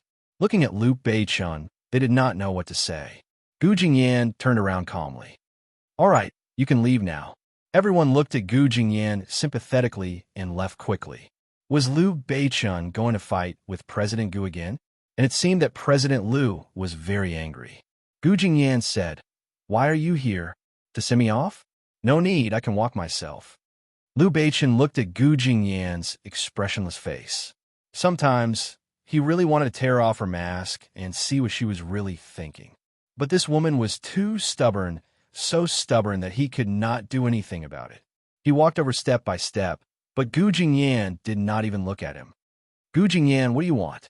He said in a weaker voice. He was completely different from the arrogant man he used to be. Gu Jingyan turned around and nodded. She looked at him, a little surprised. But she was not too surprised. What do I want? She said calmly. I just want to go on a holiday. I haven't had a break all these years. I've been working hard for the company. Can't I give myself a break now? No. Liu Beichen approached her. I regret it. I won't sign the divorce. Haha. Gu Jingyan thought that this man was so fickle. Why did he feel sorry for her just now? Now that he realized it, he regretted it. Did he not take revenge on her and pester her enough? It's useless. I've already signed it. It's legally binding. You want to go back on your word? No way, Gu Jingyan said. No, definitely not. I don't agree. Liu Beichen panicked. He stood in front of Gu Jingyan and said, Why? You tricked me into signing it. It doesn't count. Haha, it's written in black and white. Do you think it doesn't count just because you say so? Get out of my way. Ex-husband, she said fiercely. Ex-husband just like that? Why did the word ex-husband sound so piercing? Take it back. What ex-husband? I haven't agreed to it yet, Liu Beichen said. Does it matter whether you agree or not? Now that you have nothing to do with me, your opinion doesn't matter anymore. Get out of my way. No, I'm being raped by my ex-husband. I won't do it. Liu Beichen continued to block. I don't care. Gu Jingyan pushed Liu Beichen away. She pulled the suitcase and walked out. Seeing this, Liu Beichen quickly chased after him. Gu Jingyan, let's talk this out. I have nothing to say to you. Impossible. You could definitely have one. Don't go. Get out of the way. Why are you being so shameless? Don't go. I'm shameless. Impossible. My plane has already been booked. Then I'll stick to you. You're leaving now, right? I'll go too. Hee. I booked the Gu family's plane. You want to come? No way. Damn the Gu family. Outside, everyone was shocked. Although the two of them were bound to argue, one was running in front and the other was chasing after him. Looking at Liu Beichen's attitude, it was as shameless as President Gu had said. It seemed that it was a little strange. Gu Jingyan, just you wait. Go. Even if you go, I can still find you. Gu Jingyan strode away. The people at the back looked at Liu Beichen, who was standing there all alone. Suddenly, they felt pity for him. No matter how they looked at it, he seemed to have been dumped by President Gu. Moreover, he was panicking now. He couldn't lift his spirits at all. Liu Beichen stood there thinking. He didn't know what to do now. He probably couldn't get on the Gu family's private plane. As long as Gu Jingyan didn't agree, he couldn't follow her. Now, he could only find out where she had gone. Liu Beichen hurried to ask her. After asking, he found out that she had gone to the Maldives. Oh, that place, they had gone there for their honeymoon. How could she have gone to Maldives if she didn't have feelings for him? He got someone to book the plane and quickly chased after her. On the way, he saw that Fu Chenxi was calling him. He frowned. He felt annoyed for no reason. In the past, he had been very patient with Chintzy because he always felt that he owed her. That year, it was his betrayal that made her leave in despair. However, he really couldn't find any patience now. He felt annoyed when he saw Fu Chintzy's name. He felt that it was because he was worried about Gu Jingyan. However, he didn't want to talk to Fu Chintzy and hung up. They flew all the way to the Maldives. Liu Beichen looked at the place and felt that the honeymoon scene was replaying in his mind. During the wedding, he had brought up Fu Chintzy. During the honeymoon, he had argued with Gu Jingyan until the end. He felt suffocated. He looked to the side and saw a young couple talking. The girl said softly, "It's so beautiful here." The man said, "It's rich too." The girl said, "You're annoying. The honeymoon only happens once in a lifetime. Of course it has to be sweet." Yes, in a girl's heart, honeymoons and weddings were both very important. However, Gu Jingyan had never been fine. Did she come here because of regret? He felt even worse. He just wanted to see Gu Jingyan as soon as possible. At this moment, in the best seaside villa in the Maldives, Gu Jingyan was sitting by the sea, soaking her feet and drinking red wine. On the side, the waiter served her well. He knew that this was a tycoon who came in a private plane, so he was very respectful. "Madam, your wine." "Don't call me madam." She looked up and said, "I just got divorced." "Ah, is that so, miss? You're so young and beautiful. Which man doesn't cherish you?" Gu Jingyan smiled and didn't say anything. At this moment, there was a commotion outside again. "Hey, sir, you can't go in. There are already other guests here. Don't stop me. My wife is inside." Gu Jingyan frowned. Was this man done? Liu Beichen didn't care and barged in. The moment he saw Gu Jingyan sitting there comfortably, he panted and let go of her. "Hey, Gu Jingyan, you." Looking at Gu Jingyan's expression of enjoyment, this Gu Jingyan had just gotten divorced. How could she look sad? "You made me look for you." Gu Jingyan looked at him. "Hey, this is my private place now. Aren't you afraid that I'll call the police if you barge in?" "Hey, you're really calling the police." He was about to come in when he saw Gu Jingyan go to get her phone expressionlessly. Chapter 1481. Okay. I'll go out, okay. Liu Beichen admitted defeat. He was not here to quarrel. He did not want to quarrel with Gu Jingyan now. However, he wouldn't leave so easily either did Gu Jingyan watch him leave. She stood there, holding her phone, puzzled. What was this guy doing now? Chasing her here to torture her? Was it necessary? However, not long after, Gu Jingyan stood on the balcony, looking up to take a breath of fresh air. Then she saw that a man was standing on the balcony next door. He rested his chin on his hand and smiled at her presumptuously. "Damn it, Liu Beichen." Gu Jingyan was furious. "You, why are you here?" Liu Beichen waved his hand. She was wearing a long dress. It looked very much like the Bohemian sea breeze, making her look even longer and slimmer. She was very good-looking. He had to admit that his wife was very good-looking. No wonder so many men coveted her. He whistled. "What's wrong? I rented this place. Isn't this a hotel? I can check in whenever I want. I'm staying here legally. Can't I?" Gu Jingyan shouted. "That's impossible. I saw a couple living next to it." "Oh, I know. Then why did you?" "I gave him $1 million to let me have a room." "Duh. Good.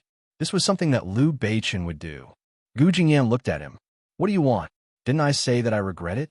"But there's no cure for regret." Gu Jingyan snorted. "If there was, I would have taken it long ago." Liu Beichen's expression changed. He looked at her and said, "Jingyan, we still have Apple." At this moment, he still remembered their daughter, Apple. Gu Jingyan said, "When you helped another woman, did you ever think about what your daughter would think of you when she found out about it?" Liu Beichen felt that he had gone overboard. He had never thought about it in the past. Apple would gradually grow up, and she would stand on her mother's side. She would also hate him as an incompetent father. "I was wrong," Liu Beichen said in a low voice. In this matter, he was completely wrong. Gu Jingyan paused. For the first time in her life, she would hear Liu Beichen say that he was wrong. Was she dreaming? Unfortunately, it was too late. It was too late. She didn't want to hear it anymore. "Fine, you're wrong, but I'm not going to forgive you." Umph. After that, Gu Jingyan closed the door and windows and went back. In the evening by the pool, a group of people looked at Gu Jingyan's swimsuit, lying by the swimming pool and doing nothing but staring at Gu Jingyan. When Liu Beichen arrived, he saw Gu Jingyan sitting there, sunbathing. She was very fair, but she tanned easily. However, even if she tanned, it wouldn't be ugly. After a short rest, she would regain her fair complexion. Therefore, she basked in the sun and scrupulously, and so did everyone else. Liu Beichen looked at a foreign man in swimming trunks and swaggered over. "Hey, do you want to help you apply some sunscreen? The sun is very hot today." The foreign man was quite straightforward. Gu Jingyan wanted to refuse, but when she saw Liu Beichen, she gave up. "Sure, thank you." The foreign man was quite good-looking and had a model's body. Otherwise, he wouldn't have the courage to come over. Liu Beichen was just about to go over when he saw the foreign man holding the sunscreen and reaching for Gu Jingyan. He was so angry that his liver was about to hurt. "Hey, where did you come from, son of a bitch? I don't think you dare to touch her. Don't even touch her hair." Everyone turned to look at him. Liu Beichen walked over angrily. He pulled the man away. Although the man was a foreigner and looked tall and strong, Liu Beichen didn't seem to be afraid of him. The foreign man snorted. "Who are you?" "She's my wife." "Who do you think I am?" The foreign man was stunned.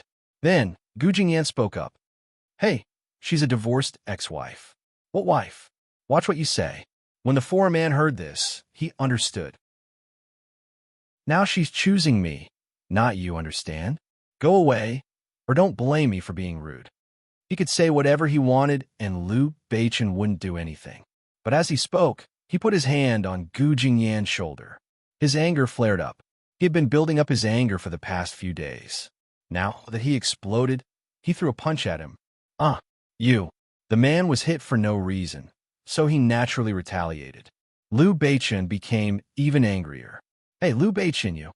Gu Jingyan was furious. This man, could he not be so childish one day? This time, the embassy was alerted. Because the other party seemed to be a very important person, the embassy asked about why their people were beaten up and sent to the hospital. And Liu Beichen was detained by the embassy because of this. Suddenly, Liu Qinyu hurriedly made a call. "Jingyan, no matter how much you quarrel, don't let it be detained by the embassy. It's embarrassing. Get him out first." Liu Qinyu was very nice to her, so she had to listen to him. Gu Jingyan had no choice but to go and get him. When Liu Beichen came out, he was still wearing his wrinkled clothes. He looked at Gu Jingyan and smiled. "Hey, wife, I knew you wouldn't leave me alone. How shameless. I'm not your wife. Also, your father asked me to come and get you. He said not to embarrass yourself overseas." This Gu Jingyan, but Liu Beichen wasn't angry. He said, "I don't care. You're here anyway." Haha, how shameless. Gu Jingyan was furious. With him around, she wouldn't be able to take a vacation. "Let's go home." Gu Jingyan packed her things and prepared to go back to Country C. Liu Beichen, of course, followed her. The two of them didn't stand on ceremony this time. They took the plane back to Country C. However, as soon as they got off the plane and Liu Beichen switched on his phone rang. "Beichen, are you coming to the high school reunion?" "High school? No." Liu Beichen thought that he was busy chasing after his wife. Who would want to go to that kind of thing? However, Gu Jingyan heard it from the side.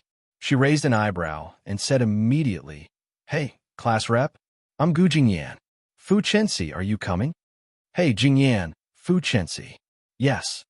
"Then we'll go too," Gu Jingyan said. "You." Liu Beichen knew that Gu Jingyan was up to no good.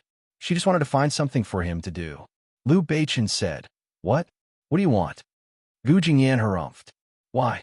You're not going? You don't dare to go? How could that be?" Chapter 1482. No one knew that Gu Jingyan and Liu Beichen had divorced. But Fu Chensi knew. Therefore, Fu Chensi made up her mind that Gu Jingyan probably wouldn't come. After all, she had just gotten divorced. She shouldn't want to see anyone. But unexpectedly, her plan went awry. Fu Chensi drove a car here. The car was bought by Liu Beichen, so the price must be very expensive. Once she appeared, the people outside were surprised to see Fu Chensi walking like that. The little follower from before was now driving a luxury car. They hadn't seen each other for so many years. The friendship between classmates was still there, but everyone had changed. They had thought that they would have a good future, but now they realized that some people weren't so good. And those who weren't eye-catching at all were good now. For example, Fu Chenxi. The moment she arrived, she was questioned by everyone. They asked her what she was doing and how she could earn money. She said that she wasn't doing much, but everyone thought that she had married a good man after losing Liu Beiqin. At this time, outside, someone said that Gu Jingyan was here. Fu Chenxi didn't expect it. When Gu Jingyan walked in, there was a group of people behind her who knew her. They were greeting her respectfully. It was obvious that she was different from the other students. At first, no one knew that Gu Jingyan was the fourth daughter of the Gu family. Later, when she and Liu Beiqin went public, everyone knew that they had such an amazing classmate. Now, when they saw Gu Jingyan walking with bodyguards, they were amazed all the way. This is the first time I've seen the power of the Gu family. Only the Gu clan can afford to be so extravagant. She's indeed the fourth daughter of the Gu family. She's amazing. At this time, someone noticed that Fu Chenxi's expression was unnatural. It made sense. Everyone knew that she had a relationship with Liu Beiqin. Now that she was the fourth daughter of the Gu family, she must be very angry that she was being suppressed. But there was nothing she could do. Everyone looked at Fu Chenxi sympathetically. They felt that she was very unlucky to have such a love rival, the fourth daughter of the Gu family. How could Fu Chenxi not feel these gazes? She felt like her heart was being pierced by thousands of arrows. It was very uncomfortable. What made her feel even worse was yet to come. After Gu Jingyan came in, she immediately searched for Fu Chenxi. Chenxi, hey, you're here too. Everyone turned around to look at Fu Chenxi, looking like they were watching a good show. Fu Chenxi clenched her fists and replied, Jingyan, I didn't expect you to come. Oh, since you're here, how could I not come? Fu Chenxi's heart thumped. I'm not the only one here, Gu Jingyan said. Liu Beiqin, who had just parked the car, walked in. Gu Jingyan, wait for me, Liu Beiqin said as he walked in. When he saw the two women standing opposite each other, he stopped. All of a sudden, everyone began to watch a good show. In their hearts, they all thought, today it's so lively, so exciting. Fu Chenxi's heart suddenly twisted together. He looked at Liu Beiqin and said, Beiqin, why are you here? Seeing that Gu Jingyan was around, Liu Beiqin could not be bothered to speak to Fu Chenxi. I'm here for the class reunion. That's right. Since you're here, of course he'll come, Gu Jingyan said. There was a hidden meaning in her words that everyone couldn't help but cough dryly. The smell of gunpowder was too strong. Liu Beiqin immediately said, Hey, don't talk nonsense. I obviously came with you. Fu Chenxi was stunned. She looked at Liu Beiqin sadly. What did he mean? Gu Jingyan frowned. Really? I didn't say that you had to come. I gave you the right to choose. You were the one who insisted on coming. At this moment, she actually said that he insisted on coming. All right, he was a coward. He wouldn't say anything. Yes. But since you're here, I definitely have to come. I have to protect you. Liu Beiqin glanced at Fu Chenxi and pulled Gu Jingyan into the room. Fu Chenxi was surprised. What was wrong with Liu Beiqin? Why was he ignoring her? She turned to Liu Beiqin in disbelief. Beiqin, are you all right? What did she mean by all right? Liu Beiqin looked at Fu Chenxi. He felt that it was wrong of her to say such a thing at this moment. He looked at Fu Chenxi and said sternly, We're fine. Gu Jingyan looked at Liu Beiqin and pushed him away. Go away, stay away from me. Isn't it hot? That won't do. I'm your husband. I have to stay close to you. Everyone looked at them and couldn't help but have goosebumps. Hey, you two are here to show off your love, aren't you? That's right. You two are here to show off your love. Have you been married for a long time? Why are you still so lovey-dovey? Liu Beiqin, you're Liu Beiqin. Why are you acting like a slave to your wife? Liu Beiqin's face darkened. What slave to his wife? However, when he saw Gu Jingyan sitting there, he was still terrified. So be it wife-slave. What do you know? You're just jealous. Liu Beiqin harumphed, silently agreeing to the term wife-slave. Everyone felt even more jealous. Gu Jingyan looked at him in surprise. Why was he so submissive today? But she wasn't going to let him off so easily. Suddenly, she laughed and said, "Speaking of which, we haven't seen each other for so many years. Don't make fun of us the moment we meet. Oh yes, speaking of which, Liu Beichun, you and Qinci used to have a relationship." Liu Beichun knew it. His face darkened, but he immediately clarified, "Hey, that's all in the past. I was young back then, that's why I did it." Fu Qinci felt as if she had been shot by an arrow. It wasn't hard for everyone to see that Liu Beichun was cowering and trying his best to please Gu Jingyan. Even the great Liu Beichun was trying to please Gu Jingyan. But it made sense. After all, Gu Jingyan was the daughter of the Gu family. Speaking of which, if anyone else married Liu Beichun, they wouldn't be able to control him. But Gu Jingyan was different. Their families were well matched. It was impossible for Liu Beichun to do anything outside of the family. Gu Jingyan could let him die in 10,000 ways. Even if he didn't die, he would at least lose a layer of skin. Gu Jingyan looked at Liu Beichun innocently. "Hey, Qinci is still here. How can you say that? If you didn't like Qinci back then, you wouldn't have had a relationship with her." "I really didn't. At that time, I didn't even know what it meant to be in a relationship." Gu Jingyan said, "Oh." Liu Beichun said, "Even if Qinci was here, I would still dare to say that, because it's the truth. I have to be honest with her no matter what. I can't lie." Fu Qinci looked at Gu Jingyan and Liu Beichun in surprise. What was wrong with Liu Beichun? No, he must have something on him that Gu Jingyan could use against him. "I'm so tired today. That's all I have to write. I'll work harder tomorrow. After Gu Jingyan and Liu Beichun's story, I'll start writing about Black Eagle and Firen's follow-up. I'll also start writing about Gu Jingze and Lin Che's follow-up." Chapter 1483. Liu Beichun looked at Gu Jingyan with a smile. He knew that Gu Jingyan was here to set him up, but the result was he had no choice but to let her set him up. After all, he was the one who was humbling himself right now. In other words, now that they were divorced, Gu Jingyan was no longer his wife.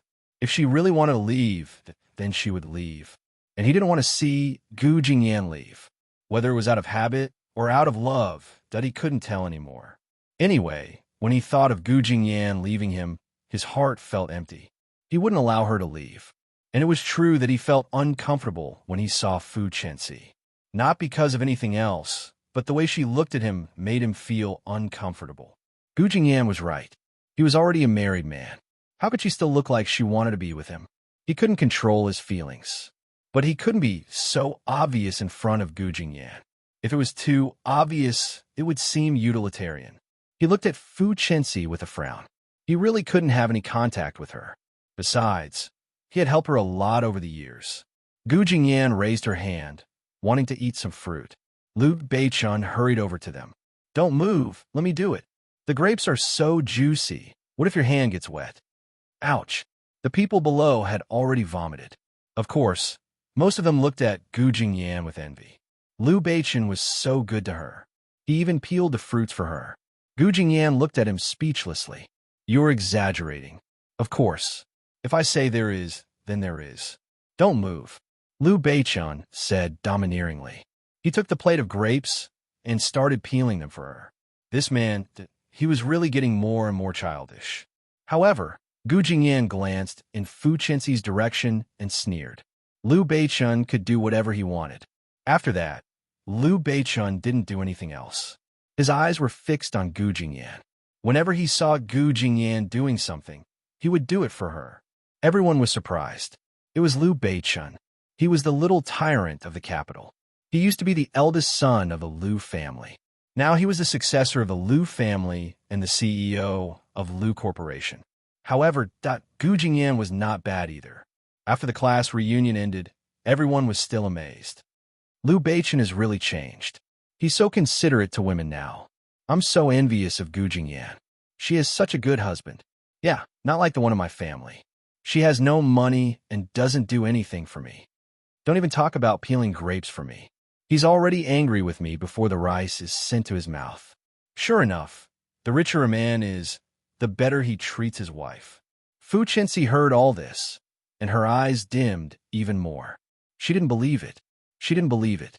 However, when she saw Liu Beichun leaving with Gu Jingyan, she couldn't wait to follow them and ask them about it.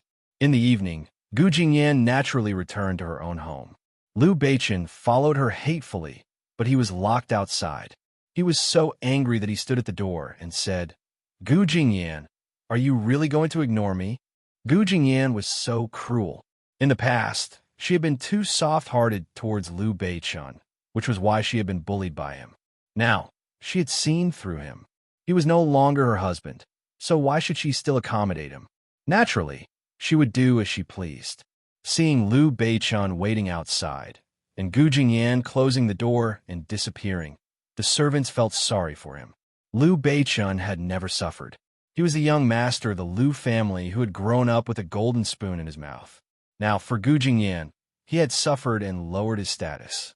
However, if their mistress was unwilling, no one could do anything to her. Liu Beichun looked at it and realized that he couldn't really wait for the whole night. There was a long way to go. Anyway, he was not in a hurry. He felt that he had to slowly move Gu Jingyan. Otherwise, Gu Jingyan, who had so many ideas, would definitely not be coaxed with just a few words. But at this moment, Lu Qinyu suddenly had an accident. Lu Qinyu's servant suddenly called and said that Lu Qinyu's heart was not good, so he was sent to the hospital again. Lu Qinyu was old after all, so he had to go to the hospital for a checkup. When Liu Beichun heard this, he rushed to the hospital. When he reached the hospital, he saw Lu Qinyu sitting there. The doctor was still advising him carefully, "It's best that you get stent. Otherwise, your heart will still have problems in the future." Liu Beichun walked over.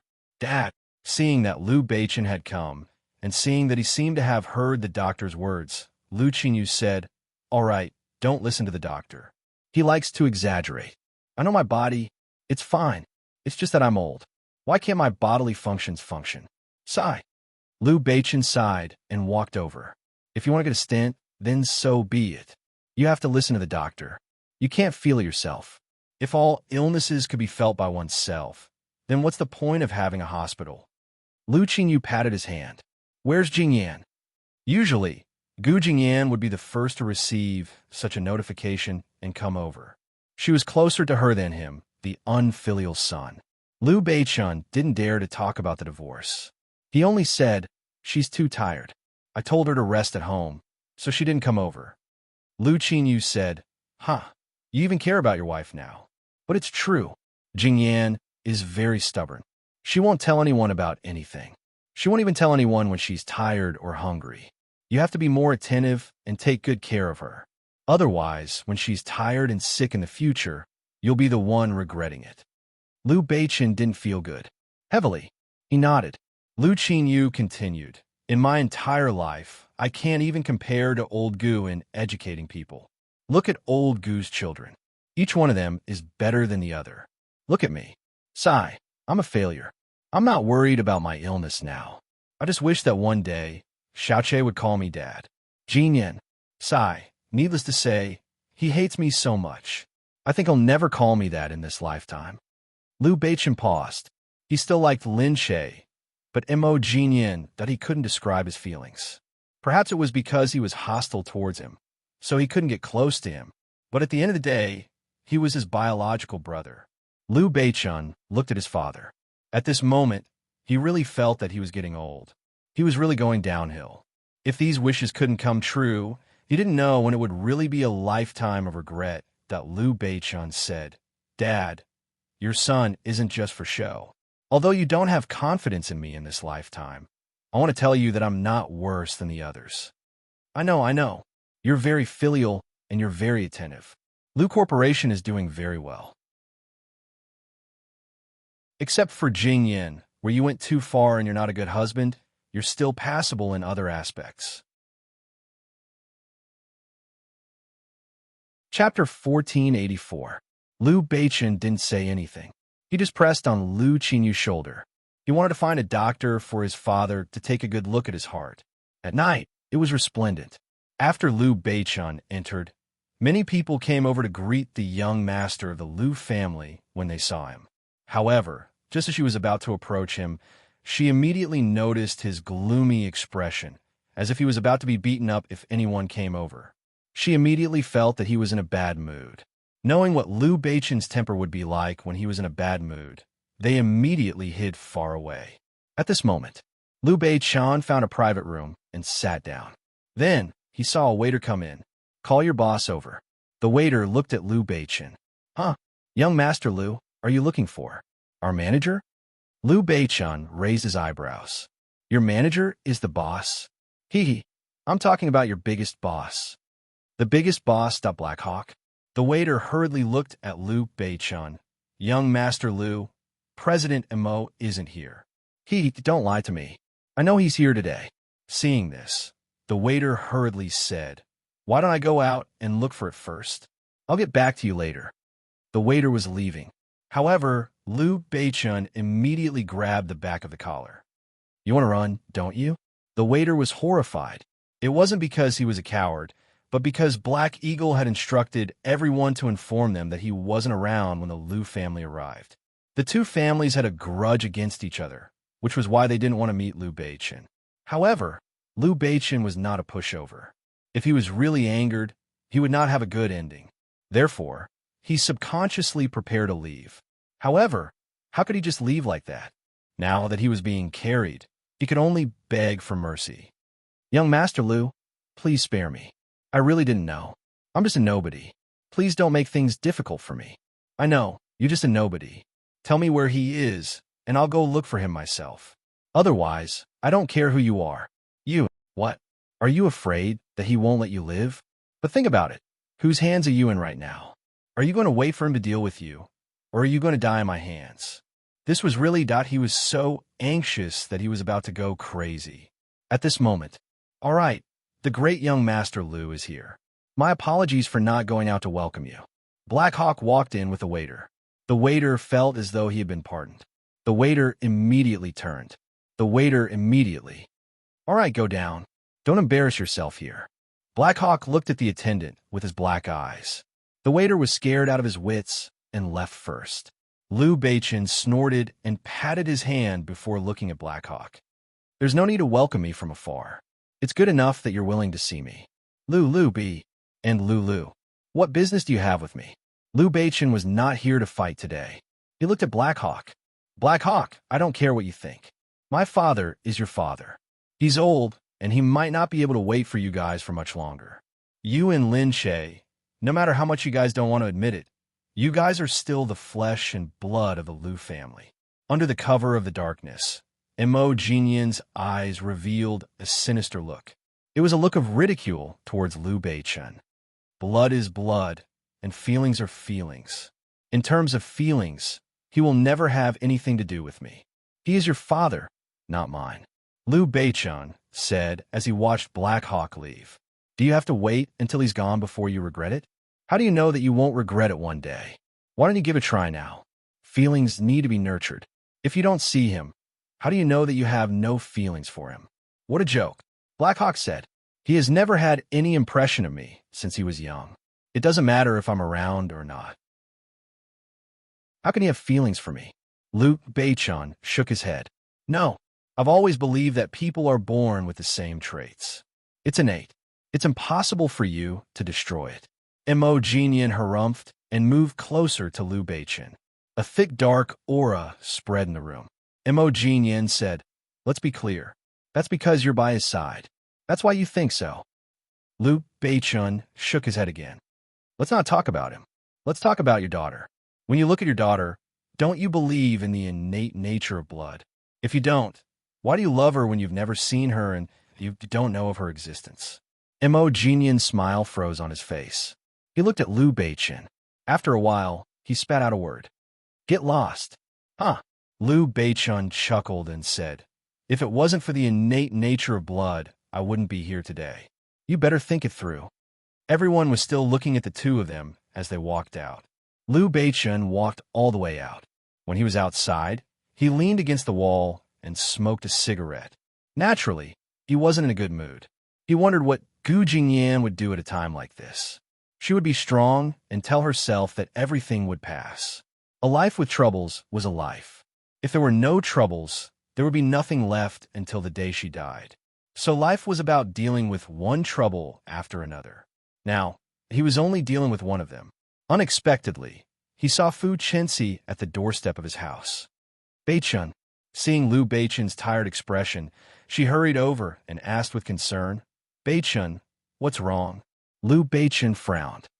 Chenxi, you seem to be very free every day. Fu Chenxi said, I have a lot of free time at work. Really? Yes. Then why don't you find a part-time job instead of saying that your life is so miserable and you have so much free time at work? Fu Chenxi was just joking. After everyone knew that she knew Liu Beichun, they treated her even better. They wouldn't care what she did. That was why she had so much free time. Fu Chenxi said, I want to, but I'm stupid. Being stupid is not an excuse. If you don't know how to do it, then go and learn. Liu Beichun was really disgusted. For a moment, he felt that she really didn't know how to do anything. Moreover, she had never thought of working hard. She only knew how to say that she was stupid, silly, and naive. It was just like her studies in the past. She never worked hard and always said that she couldn't do it. She was too reliant on others. Liu Beichun then realized that she really didn't seem to have done anything. She didn't care about her work at all. He really wanted her to live a good life, but it wasn't this kind of good life. It wasn't that she didn't want him to help her for the rest of her life. He said in annoyance, All right, if you have the time to care about me, you might as well care about yourself. You don't have to care about me. I'm living a better life than you. Chapter 1485. Fu Chenxi wanted to say something, but Liu Beichun was not going to give her a chance. All right, Chenxi, you know that I'm very busy and I don't have time for every moment. Since you're so free, you can find something to do. I'm leaving. Hey, Beichun. Beichun? Liu Beichun left without looking back. Fu Chenxi was very depressed. But unexpectedly, at that moment, behind them, a car door opened. Just now, the luxury car had been parked there, but no one had cared about it, because there were too many luxury cars parked in the dark, and they couldn't see who was there. Now that Liu Beichun had disappeared from the door, the person in the car got out leisurely. Fu Chenxi immediately saw that it was Gu Jingyan. Had she been watching them all this while? Hey, Chenxi. Gu Jingyan clasped her two slender palms together. How is it? Do you know how it feels to be ignored and hated? Fu Chenxi's expression changed. You did it on purpose. Gu Jingyan smiled. I did it on purpose. Why? Are you going to tell Liu Beichun? All right, you go and tell him. I want to see who he will believe in the end. Fu Chenxi thought of Liu Beichun's attitude towards her, and her expression darkened. Gu Jingyan didn't seem to care. Why don't you feel bad? Are you sad? Are you sad to be ignored by the man you love? Gu Jingyan moved closer to her, and her voice became even colder. It's okay. You'll be even sadder later. She brushed past Fu Chenxi and said to her directly, Whatever Liu Beichun gave you, I'll make him take it back one by one. You should also enjoy the feeling of having the things in your hands leave you one by one. All right, I won't disturb your sadness any longer. It's best to be alone when you're sad. Take your time to shed your tears. I'm leaving. Leaving just like that? All of a sudden, Fu Chenxi felt hopeless. She sat on the ground, her heart empty, as if it had been hollowed out, and she couldn't muster any strength. That was exactly what Gu Jingyan wanted. She wasn't someone who liked to be conflicted, but she wouldn't allow herself to be bullied if she was forced to the extreme. Inside, Liu Beichun was still racking his brains over these matters. He didn't want to stay at home, because without Gu Jingyan, the house seemed to be very empty and big. After thinking about it, he decided to go to Lin Che's place to look for her. Lin Che was still cooking at home. It was rare for her to have a break recently. She did nothing but study baking at home, because the teachers at school were saying that some parents ask their children to share their baked goods with other children. Gu Xiuan said that she wanted her to do it too. Lin Che was dumbfounded. However, he could not bear to see Gu Yuan disappointed, so he could only study it at home. Liu Beichun came in immediately. Get out of the way, get out of the way. Why are you blocking my way? I'm here to look for Lin Che. Hearing the noise, Lin Che walked out without taking off his gloves. Liu Beichun? Why was he here? Liu Beichen was also here to lobby. Fortunately, Lin Shay had a good impression of him, so he didn't chase him away like Black Hawk. He lay down on the sofa. Lin Shay, I'm telling you, if you don't listen to me on this matter, I'm going to stay at your house and not leave. Lin Shay looked at him strangely. What do you want? Liu Beichen looked at her. You know very well that your biological father is my father, but you don't want to acknowledge him. You're making him so sad. Lin Shay was speechless. She looked at Liu Beichen. What are you doing? She walked over. Why are you talking about this all of a sudden? Liu Beichen said shamelessly. I don't care. He's your father, and you have to acknowledge him. You have to respect reality. The reality is that he's your father. Lin Shay felt that there was something wrong with Liu Beichen. He would never bring up such a problem all of a sudden. It's useless even if you act shamelessly. This isn't a game where you can acknowledge someone just because you say so. Sayu. At this moment, Gu Jingzi came back. Lin Shay, Liu Beichen is here. Liu Beichen looked up. Gu Jingzi, you're back at the right time. You have a father-in-law, but you don't acknowledge him. Lin Shay is young and doesn't know any better. You're already a grown man, and you're still so insensible? Duh. Gu Jingzi didn't expect to encounter such a situation the moment he came home. Lin Shay shrugged. He didn't know what was going on. Gu Jingzi thought for a moment and said to Liu Beichen, Let's go. I have something to tell you. The two of them went outside. Gu Jingzi asked, What's wrong with you? Liu Beichen said, What can I do? I just want Lin Shay to acknowledge her family. She's already a grown man, and everyone's misunderstanding has been cleared up. What's wrong with her? Gu Jingzi patted him on the shoulder. You have to know one thing. There's always a barrier in her heart that she can't get over. Moreover, this is a big deal, not a small matter. Give her some time. Liu Beichen looked outside. He wanted to give him time. But who would give Liu Qinyu time? Liu Beichen didn't say anything else. He looked at Gu Jingzi and said in a deep voice, Lin Shay is still young. She still has a long life ahead of her, but my father is old. Gu Jingzi's eyes moved as he looked at Liu Beichen. Liu Beichen didn't say anything else. When Gu Jingzi returned, he saw Lin Shay sitting there in a daze. Lin Shay. Lin Shay raised her head. Gu Jingzi had already slowly walked over. She found a spot on his body and nestled herself in it. Tell me, am I being very unreasonable? Of course not. But I don't think there's an opportunity to acknowledge him. It's where to go over and call him Dad. I understand. Moreover, I'm really not familiar with him. I can't get to know him. Next time, we can find an opportunity to do something together. You're so far away from each other and haven't seen each other for a long time. How can you get to know each other? Okay. Lin Shay was about to say something when his phone rang. He picked up the phone and saw that it was Mu Firen. Lin Shay, what's wrong? Lin Shay instinctively thought that something had happened when she heard Mu Firen call him. But Mu Firen said, You should control your brother. He's your biological brother. Fine. Another biological brother was in trouble. What's wrong? He insists on marrying me. That's normal, right? Was it a problem that he wanted to marry her? Mu Firen also didn't know how to explain it to others. However, she just learned that He Ying was Yunyun's father, and she had a relationship with him in the past.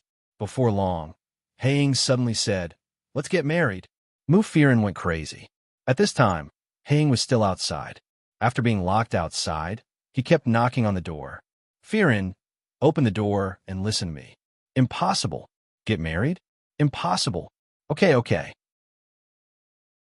If it's impossible, then it's impossible. Mu Firen was surprised that this guy was so easy to talk to today.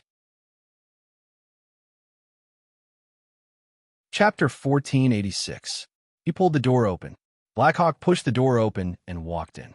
He held Mu Firen in his claws and leaned against her. His black eyes were almost touching her face. Then get engaged first. Black Eagle looked at her. Why? You really don't want to marry me? Marriage required the right time, the right place, and the right people. It was only when they felt that they were ready to get married. It wasn't like she was playing house. She couldn't just get married just like that. Mu Firen said, Imogenien, we haven't reached that level yet. Although they were always together, they were not even sure if they were boyfriend or girlfriend, and they were going to get married. This was too strange. Blackhawk said, Not to that extent. What extent? On the bed? As he spoke, he began to take off his clothes to move Fearin. How could it not be this horrifying? She quickly pushed him away. Emojinian, can you put on some clothes? Okay, promise me first, get engaged. You. Fearin said, I really don't want to. Is there any meaning in forcing me? It was pointless, but Black Hawk did not know what to do. In his mind, not all marriages were like this. After spending some time together, they could get married. He felt ready to get married. However, only he himself felt this way at why. Why didn't she want to? Black Eagle couldn't figure it out. In fact, it wasn't just Black Hawk who couldn't figure it out. Many of Black Hawk's subordinates couldn't figure it out either. Thinking about their boss, who was handsome and awe-inspiring. In B City, there were many people fighting to marry him. Why did Fearin refuse to marry him, no matter what? They definitely couldn't figure it out. That day, Black Hawk's entire face was tense. Everyone looked at their boss, and they were also at their wits' end. They had pursued women before, but they had never met a woman like Fearin. He had given her everything, but she still wanted to run. Boss, a good woman is afraid of a pestering man. Don't be discouraged. Sooner or later, sister-in-law will agree to marry you. Black Hawk raised his head slightly and nodded. Someone else said, Boss, women like romance too. My husband is one of them. He says it's not nice, but he's really happy inside. Women like to create surprises when they're free. The Black Hawk looked up. Everyone came up with many ideas, but none of them were practical. Black Hawk thought about it and made up his mind. Anyway, Fearin would belong to him sooner or later. He couldn't escape. Hating didn't pester Fearin that night. Fearin thought that he was disappointed in her and didn't want to mention it again, so she didn't care about it anymore. When he woke up the next day, he did not see the Black Hawk again. She slowly made her way to the set of the advertisement. The fans outside followed and shouted at Fearin. Fearin waved goodbye to her fans patiently before entering the hall. When the manufacturers saw that there were so many people watching Fearin's advertisement, they were very happy. There were also many people who came to watch Fearin shoot the advertisement. However, the manufacturers had their own requirements. Some said that this was not good, so they had to shoot it again. Some said that that was not good, so they had to shoot it again. Having been in the circle for so many years, Fearin naturally understood this feeling. Although it was tiring, she had signed a contract to be their spokesperson, so she had to take responsibility. Everyone's taste was different. That was why some people felt that it looked good, while others felt that it didn't. If he wanted to satisfy everyone, he could only do it a few more times. There was a break in the middle. The manufacturers said, Fearin, thank you for your hard work, but everyone wants this advertisement to be perfect. You can work harder in the afternoon and shoot 2 more. Of course I know. Fearin was speechless. Shoot more, but there was nothing she could do. The manufacturers smiled and wanted to say that their money was not spent in vain. Fearin was very beautiful in person. However, at this moment, the few of them walked in together. Hey, what time is it? Why aren't you done yet? They looked at them and didn't know who they were. Fearin paused and turned around, but her face darkened that she knew that person. It was Xiao Ba, who worked for Haiying. What was wrong with her? She stood up and said, Hey, why are you here? The people around Fearin knew that something was wrong. These people, that they were from Haiying. Oh, they were here again. Xiao Ba came over with a smile. Sister-in-law, boss asked us to pick you up. I'm shooting something. It's too tiring. Boss said that the advertisement can only be shot in the morning at most. Otherwise, your body will be exhausted. Hey, who are you? Why did you say that? The manufacturers were unhappy. They hadn't finished shooting yet. Xiao Ba said directly, If you think there's a problem, go to Majestic Clubhouse. What? Protest with our boss. Huh? Our boss, Mr. Emo. Protest with Haiying? Which manufacturer dared to do that? As they spoke, they began to pack up Fearin's belongings. Fearin's people were very self-aware. They knew that they couldn't persuade Haiying. They walked over and persuaded Fearin. Let's go, Sister Fearin. This manufacturer is too much. The advertisements we shot in the morning were already very good, but he insisted on shooting them. Mr. M.O. is doing this for your own good. Let's go. She wanted to cry, but had no tears. However, Mu Fearon's people were really afraid of Haiying. Before Mu Fearon said anything, they had already packed up. Mu Fearon got into the nanny van. The driver in the van was not from her company. It was Xiaoba. Mu Fearon said, "You." Xiaoba chuckled. "Our boss wants to take sister-in-law to a place." Duh. A moment later, the car stopped in front of a jewelry store. Mu Fearon came down in surprise and saw the man sitting inside. He was looking at his mobile phone with his legs crossed.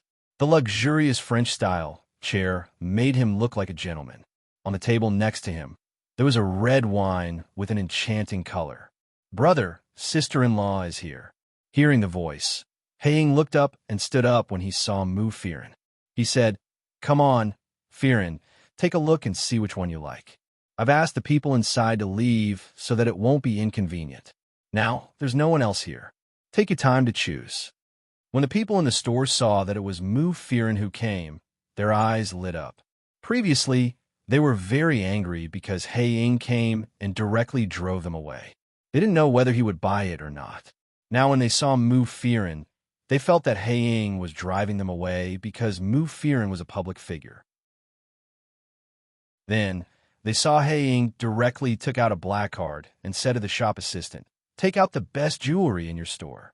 When the shop assistant saw this, she was immediately delighted. The pain of driving them away was instantly cured. This was what it looked like when they met a big customer. Mu Fearon said, "What are you doing? Why would I buy jewelry for no reason?" "I'm happy to buy jewelry for you," Haiying said. "You choose. I'll buy whatever you like. But I don't need jewelry. Do you think you have too many jewelry? If you don't want it, you can give it to Yun Yun as a dowry." The shop assistant was extremely envious. Where else could she find such a rich man? Chapter 1487. The shop assistant smiled and said, "Usually, we only see people complaining that this item is too expensive and that item can't be bought. This gentleman is so generous. He must like Miss Mu very much."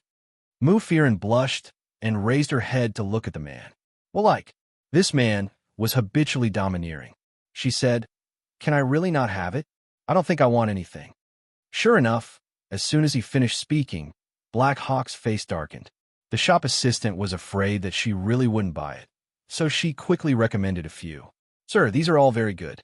The quality is good, and it especially matches Miss Mu's skin color. Look, Miss Mu's skin is so well maintained. This kind of emerald suits Miss Mu the best." Blackhawk was overjoyed when he heard the shop assistant praising Mu Fearon. "All right, wrap these up." Sigh. Mu Fearon looked at him speechlessly. Now, he didn't even ask for her opinion and directly bought it. Mu Fearon wondered if she could refuse. When he came out of the jewelry store, the people behind him were already holding big and small bags in their hands. Mu Fearon wore one on her hand and one on her neck. These two looked fresh and not so tacky. She didn't want to wear them, but Black Hawk insisted on putting them on her. She had no choice but to wear them. She looked up and saw that Black Hawk had other places to go.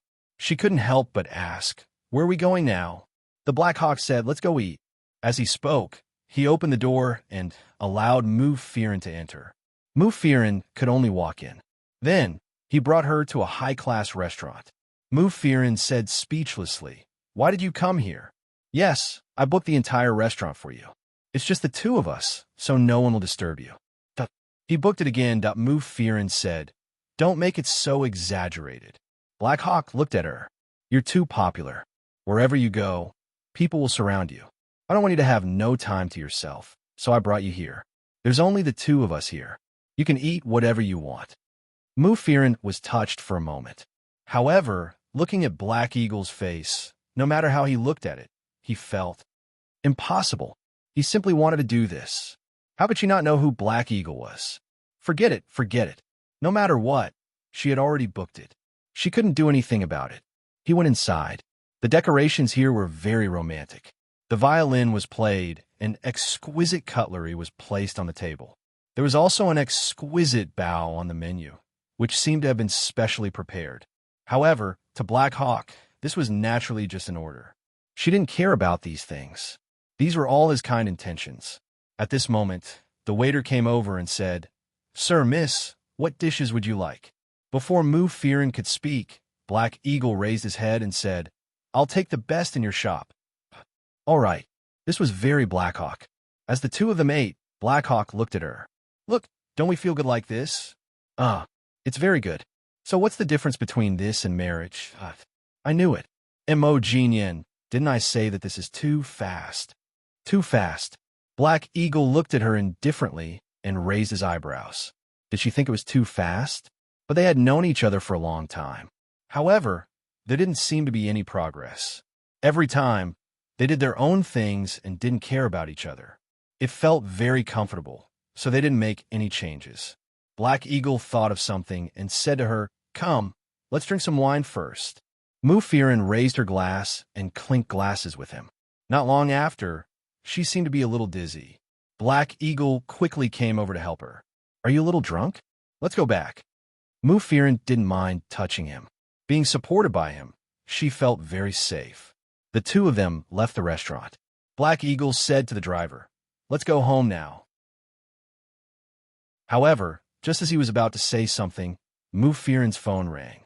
It was from her manager. "Fearon, come and save the show." Mu Fearon said, "What's the matter? Speak slowly." "On this set, the female lead suddenly quit. This is our own TV series, so President Lin asked me to ask if any of our artists are free to come over and audition. Otherwise, the window will be empty soon, and we'll be wasting millions of dollars a day." This kind of emergency happened from time to time, because people were the most unpredictable. Who knew what would happen next, and they would suddenly not want to act. Mu Fearon thought for a while and said, "Okay, then I'll go and have a try. I haven't read the script yet. Can I?" "You're the diva. We believe in your ability." Mu Fearon said so. Black Eagle's face darkened. She didn't ask for his opinion and immediately agreed. Then, his romantic plan tonight, he looked at Mu Fearon. "Are you going?" Mu Fearon nodded. "Of course. What else? You're drunk now. How can you go?" "I'll just go and audition first. Drinking won't affect me. Besides, it's an emergency, so they won't mind." But Black Eagle was not happy. "That won't do. You should rest today. It's so late." "I have to go to an emergency. Besides, it's your sister Lin Che's TV series." Hearing Lin Che, he hesitated for a while. But Lin Che should think of him, the big brother. Mu Fearon said, "Okay, I'm leaving. You stay here." Hey. Black Eagle was speechless, but he saw that Mu Fearon had asked the driver to stop the car. He could not say anything, so he could only frown and say to the driver impatiently, "Don't stop. Where's she going? Let's send her there." After all, the women in their family were all workaholics. If he did not let her go, they might say that he was interfering with their work. Mu Fearon smiled and rushed to the set. On the other side, Liu Beichun was still worried about how to make Black Eagle go back and acknowledge him as his father. At this time, Liu Beichun received news that Gu Jingyan was in trouble. Gu Jingyan was dividing the property of the two people. In fact, they had agreed on a lot of property before they got married, but no one cared about the things after they got married. When Gu Jingyan was dividing the property, she found that the piece of land that Liu Beichun gave Chenxi was bought after they got married. That was to say, she had a share of the land after they got married. It was impossible to use her money to buy things for Chenxi. She would definitely get it back. So she sent a complaint to Liu Beichun's lawyer. Liu Beichun's lawyer received the court summons and was a little confused. Everyone heaved a sigh of relief when they saw that the couple had stopped fighting. Who would have thought that they would go straight to court after they stopped fighting? Liu Beichun was surprised to receive the summons. He looked at the address. It was Fu Chenxi's. He hurriedly called Gu Jingyan. Gu Jingyan quickly picked up the phone. Chapter 1488. Gu Jingyan said, "It seems that Mr. Liu has received a summons from the court. Since that's the case, let's talk about it when you have time." Liu Beichun took a deep breath when he heard the way she addressed him. "Gu Jingyan, do you really want to do this?" Gu Jingyan said, "What about me? Isn't it wrong to take back what belongs to me?" "I'm not talking about that. I mean, do you really want to keep a distance from me?" Gu Jingyan paused and said, "What else can I do?" She harumphed and said, We have indeed broken up now. Liu Beichun was silent for a moment. Okay, let's meet and talk about it. Gu Jingyan really didn't want to meet him, afraid that they would quarrel again. She really couldn't be bothered to quarrel with him anymore. But since this issue was involved, she had no choice but to meet him. They agreed to meet at the cafe downstairs. When Gu Jingyan arrived, Liu Beichun was already there. She didn't know why, but Liu Beichun seemed to have lost some weight. His cheeks, which were already sharp and angular, now looked even thinner. But should she feel sad for him? She knew that Liu Beichun hadn't been having a good time recently. Liu Qingyu's health was deteriorating day by day. Everyone would grow old one day and die one day, that when people were young, they always seemed to welcome a new life. Then, as they grew older, they would slowly lose another life. It was so sad. She sighed and sat down. She made up her mind not to quarrel with him today. She would talk about the matter as it stood. Coming, Liu Beichun looked at her. His hands were by his lips, resting on his knees, and he only looked up at her. Jingyan, you still want to split the assets? Yeah, Gu Jingyan said. Isn't that how divorces are? The two of them had never thought about it before. Needless to say, their property was the property of their respective families before they got married, and they had already signed an agreement with each other. But after they got married, because they didn't care about money, they didn't care about it. Now, all the assets were tangled together. Actually, if they really wanted to split it, they would have to hand it over to the law firm for a period of time. However, he was unwilling. Divorce wasn't that big of a deal, but when it came to dividing assets, it was as if the two of them were really going to be separated from each other. His heart was also being divided piece by piece. Liu Beichun said, but this house, if I'm not wrong, you bought it after we got married. You bought it for her. Although the title deed belongs to her, the deduction on it was directly deducted from the company's bill. Yes, this is a gift, but you gave it to her without my consent. Now, I'm going to tell the judge that I want to take back the assets that you secretly transferred. Is that okay? Liu Beichun frowned. Why are you so fixated on this house? Gu Jingyan snorted. Why? Why don't you think about why I did it? Gu Jingyan sneered. Her eyes filled with sadness and mockery. Her originally beautiful big eyes were filled with sadness and disappointment. You used the money we earned together to buy a house for another woman. How do you think I would feel? Are you worthy of the nights and mornings I worked so hard for so many years? For the company, for our career, we didn't sleep or rest. We didn't eat for days and nights. Do you still remember how we discussed a proposal for a week? We slept in the meeting room every day, ate something when we woke up and started thinking about the details. Do you still remember? Remember? Yes, they had worked so hard together before. Thinking about it, why were his eyes tearing up? In the past, he didn't think much of it. Now that he thought about it, there wasn't a woman who would be willing to be with him until they had nothing but money. In the past, they were just the sons of rich families with no achievements and nothing to be proud of. Together, they had created an empire that belonged to the two of them in so many years. Now he had everything. But if he lost Gu Jingyan, there wouldn't be a woman in the world who could accompany him through the ups and downs of life and death. Who gave birth to her?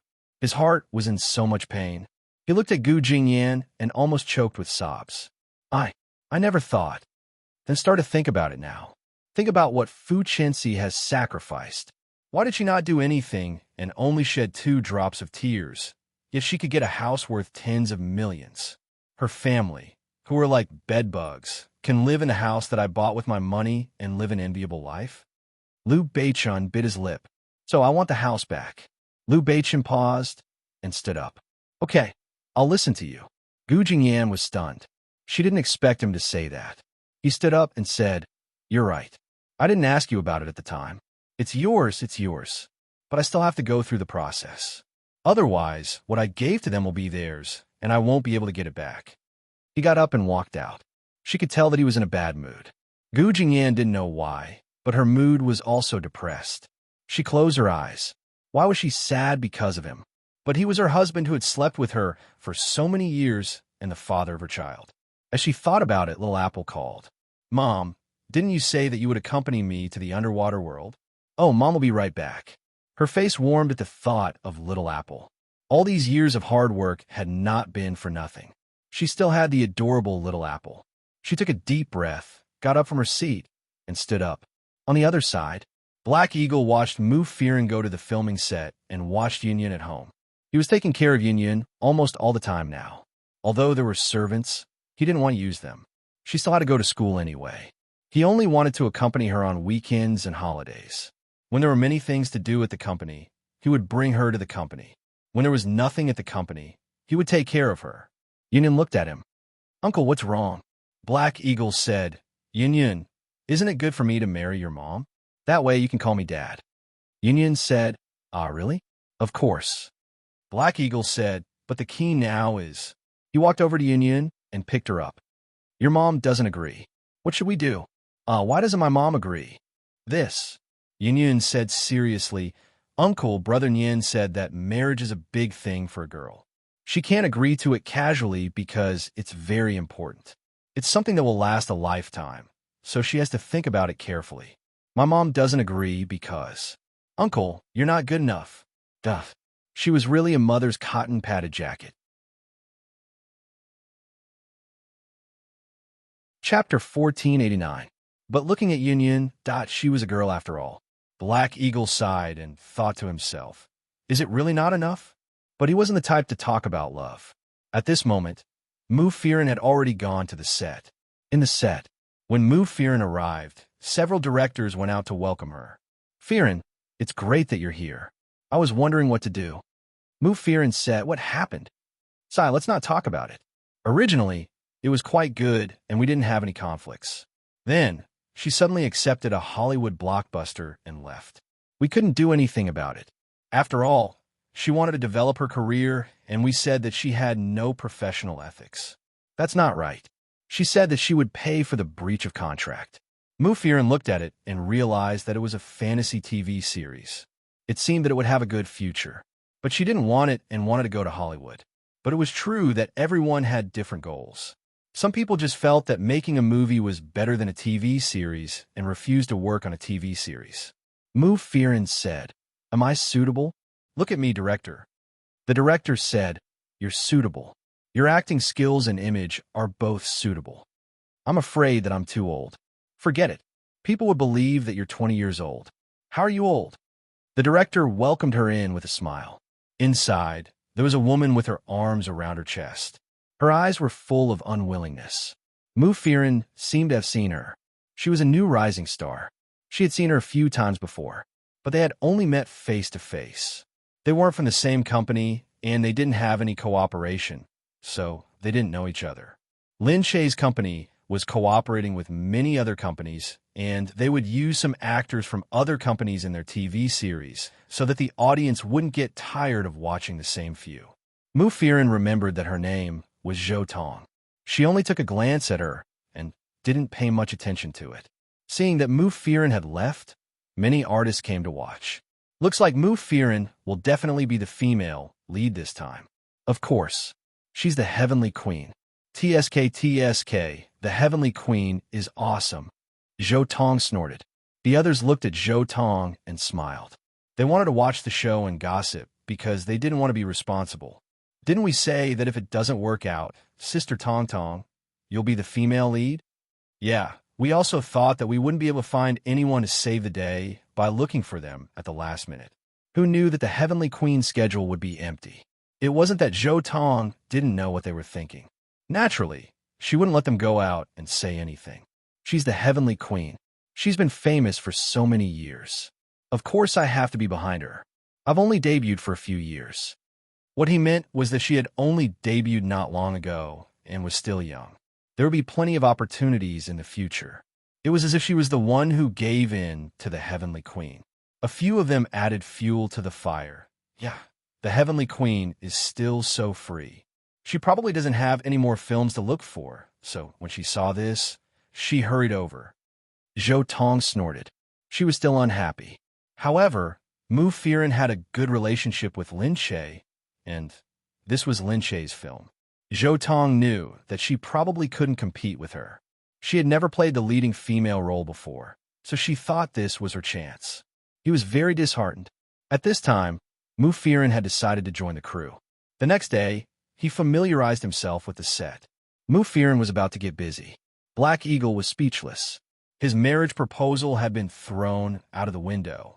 Black Eagle called Mufirin. Mufirin said, "It's nothing. I'll stay here for a while and read the script first. I'm not familiar with the script yet." "Okay, I'll take care of Yin. Don't worry. Okay, I'll find time to go home. Then, how are you doing with the crew? Where are you going to sleep? Where can I sleep with the crew? I'll stay in a hotel. They've already arranged a better hotel for me. But I'm a newcomer and I'm already eye-catching. I'd better not be too ostentatious. I'll just stay casually." "What do you mean casually?" Black Eagle frowned. Okay. Don't worry about me. I'll read the script first." Alas, hearing her hang up the phone, Black Eagle looked at her gloomily. After thinking for a while, he got up. "Hey, boss, where are you going?" "No, I have to go to the crew and see where I'll stay. I can't be too ostentatious. If I'm not comfortable, how can I film well?" The others watched him run out speechlessly. Just tell him that he wanted to see his sister-in-law. In the crew, Mufirin was still reading the script when she heard voices outside. She froze. She suddenly had a bad feeling. It felt familiar. She went to open the door. Sure enough, that Black Eagle's staff were serving supper outside. "Wow, there's supper to eat. That's great. Who sent it?" "Sister Firin bought it for us." "Wow, Sister Firin is so nice. She gave us benefits as soon as she arrived." "Haha, I heard it from Sister Firin's boyfriend." Duh. The moment Mufirin went out, she saw the bustle outside. She ran out and saw her assistant coming over. Speechless, she looked at Mufirin and said, "Sister Firin." Others didn't know, but she knew that Brother Black Eagle must have acted first and reported later. Sure enough, Mufirin came to find Black Hawk with a dark face. "Where is Mo Jinyan?" she asked one of Black Eagle's staff members. "Sister-in-law. Big brother's outside. Take a look." Mufirin went out and saw Black Eagle standing there, observing the hotel where the crew was staying. He frowned and said, "This place is a little shabby." Mufirin was speechless. "Why are you here again?" Black Eagle said, "Why are you staying in such a shabby hotel?" "Boss, this is the closest place to the film city. The best place is in the city. Every day, I have to drive for an hour to get to the city. Am I crazy?" Black Eagle said, No, this hotel is too shabby." Mufirin looked around and saw that someone was looking at her curiously. She quickly pulled him out. Okay, let's go out and talk." The people inside were already asking, "Is Mr. Mo really Sister Firin's boyfriend?" The whole world knows that Mo Jinyan is Mufirin's backer. They almost made it public. It's true. I heard that Mo Jinyan is Lin Che's big brother, although I don't know why he's her big brother. This network of connections is too awesome. As the saying goes, one is marked by the company one keeps. When a group of people are together, they will gradually become the same. Look at them, their families are getting better and better. Both Lin Che and Mufirin's men are so awesome. Zhou Tong listened attentively from the back and frowned. Mo Jinyan?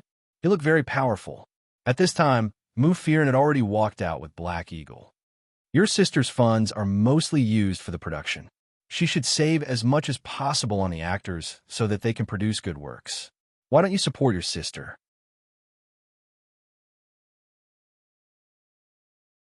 Chapter 1490. Haing was unhappy when he heard it was Lin Che again. Her husband is so rich, but he is so stingy. Running a business is different from having a rich family. Do you have any motivation to shoot a TV series, but you can't get a single cent? Haing didn't think about anything else except that Mufirin's apartment was too lousy. Seeing that everyone was almost done, Mufirin said to Black Hawk, "Don't you want to leave now?" Haing looked at her. "No. What? I'm going to stay here." Haing swaggered into the room and said, "Although it's lousy, I've decided to get a room." "Hey, why are you staying here?" Haing turned around and said, "Yesterday, Yin said I didn't do enough, so you didn't agree to my proposal." I think she is right. Yin is such a scammer, that Haing said, "So I've decided to stay here with you." "No need, really." "All right, I've asked someone to get a room." "Oh, what do you want to eat tonight? I'll get it for you." Mu Fearon looked desperate. She knew Ing was up to no good. When they entered the room, everyone was still thanking Mu Fearon. They said to Mu Fearon enviously, "Sister Fearon, President Mo is so nice. He even came to visit you. Sister Fearon, you are so lucky." Mu Fearon thought to herself, "You will know how scary it is when you try it." Of course, although he had the intention, but every time he was carried away by a whim, he scared everyone. She looked at Ing speechlessly and went upstairs with a sigh. On the other side, Gu Jingyan sped up and the court went to investigate. When Fu Chenxi and her family were having dinner, the judge arrived. Father Fu opened the door and said, "What are you doing?" "We are here to investigate." "Is Fu Chenxi here?" The family looked at the judge with pale faces. After a while, the neighbors noticed the judge was here. Everyone started to guess. What's wrong with their daughter? "I don't know. I think the source of the house is not right." "Could it be that their family does some dirty business?" "No, they're not doing business. They stay at home every day, and no one goes out to do anything. They're either playing mahjong or strolling around. Who would be so free to do business?" "What's that for?" "I heard that their daughter gave the house to the mistress." "Io, so cheap." The people outside looked at the family of three with disdain and disgust. The people who lived here were either rich or noble, and they hated mistresses very much. Fu Chenxi was suddenly stared at by those ugly gazes around her, and her heart was instantly filled with disappointment. What was going on? Why were they looking at him like that? It was as if she had committed some heinous crime. She hadn't done anything. The Fu family was still worried about their house. "Gu Jingyan, you bitch.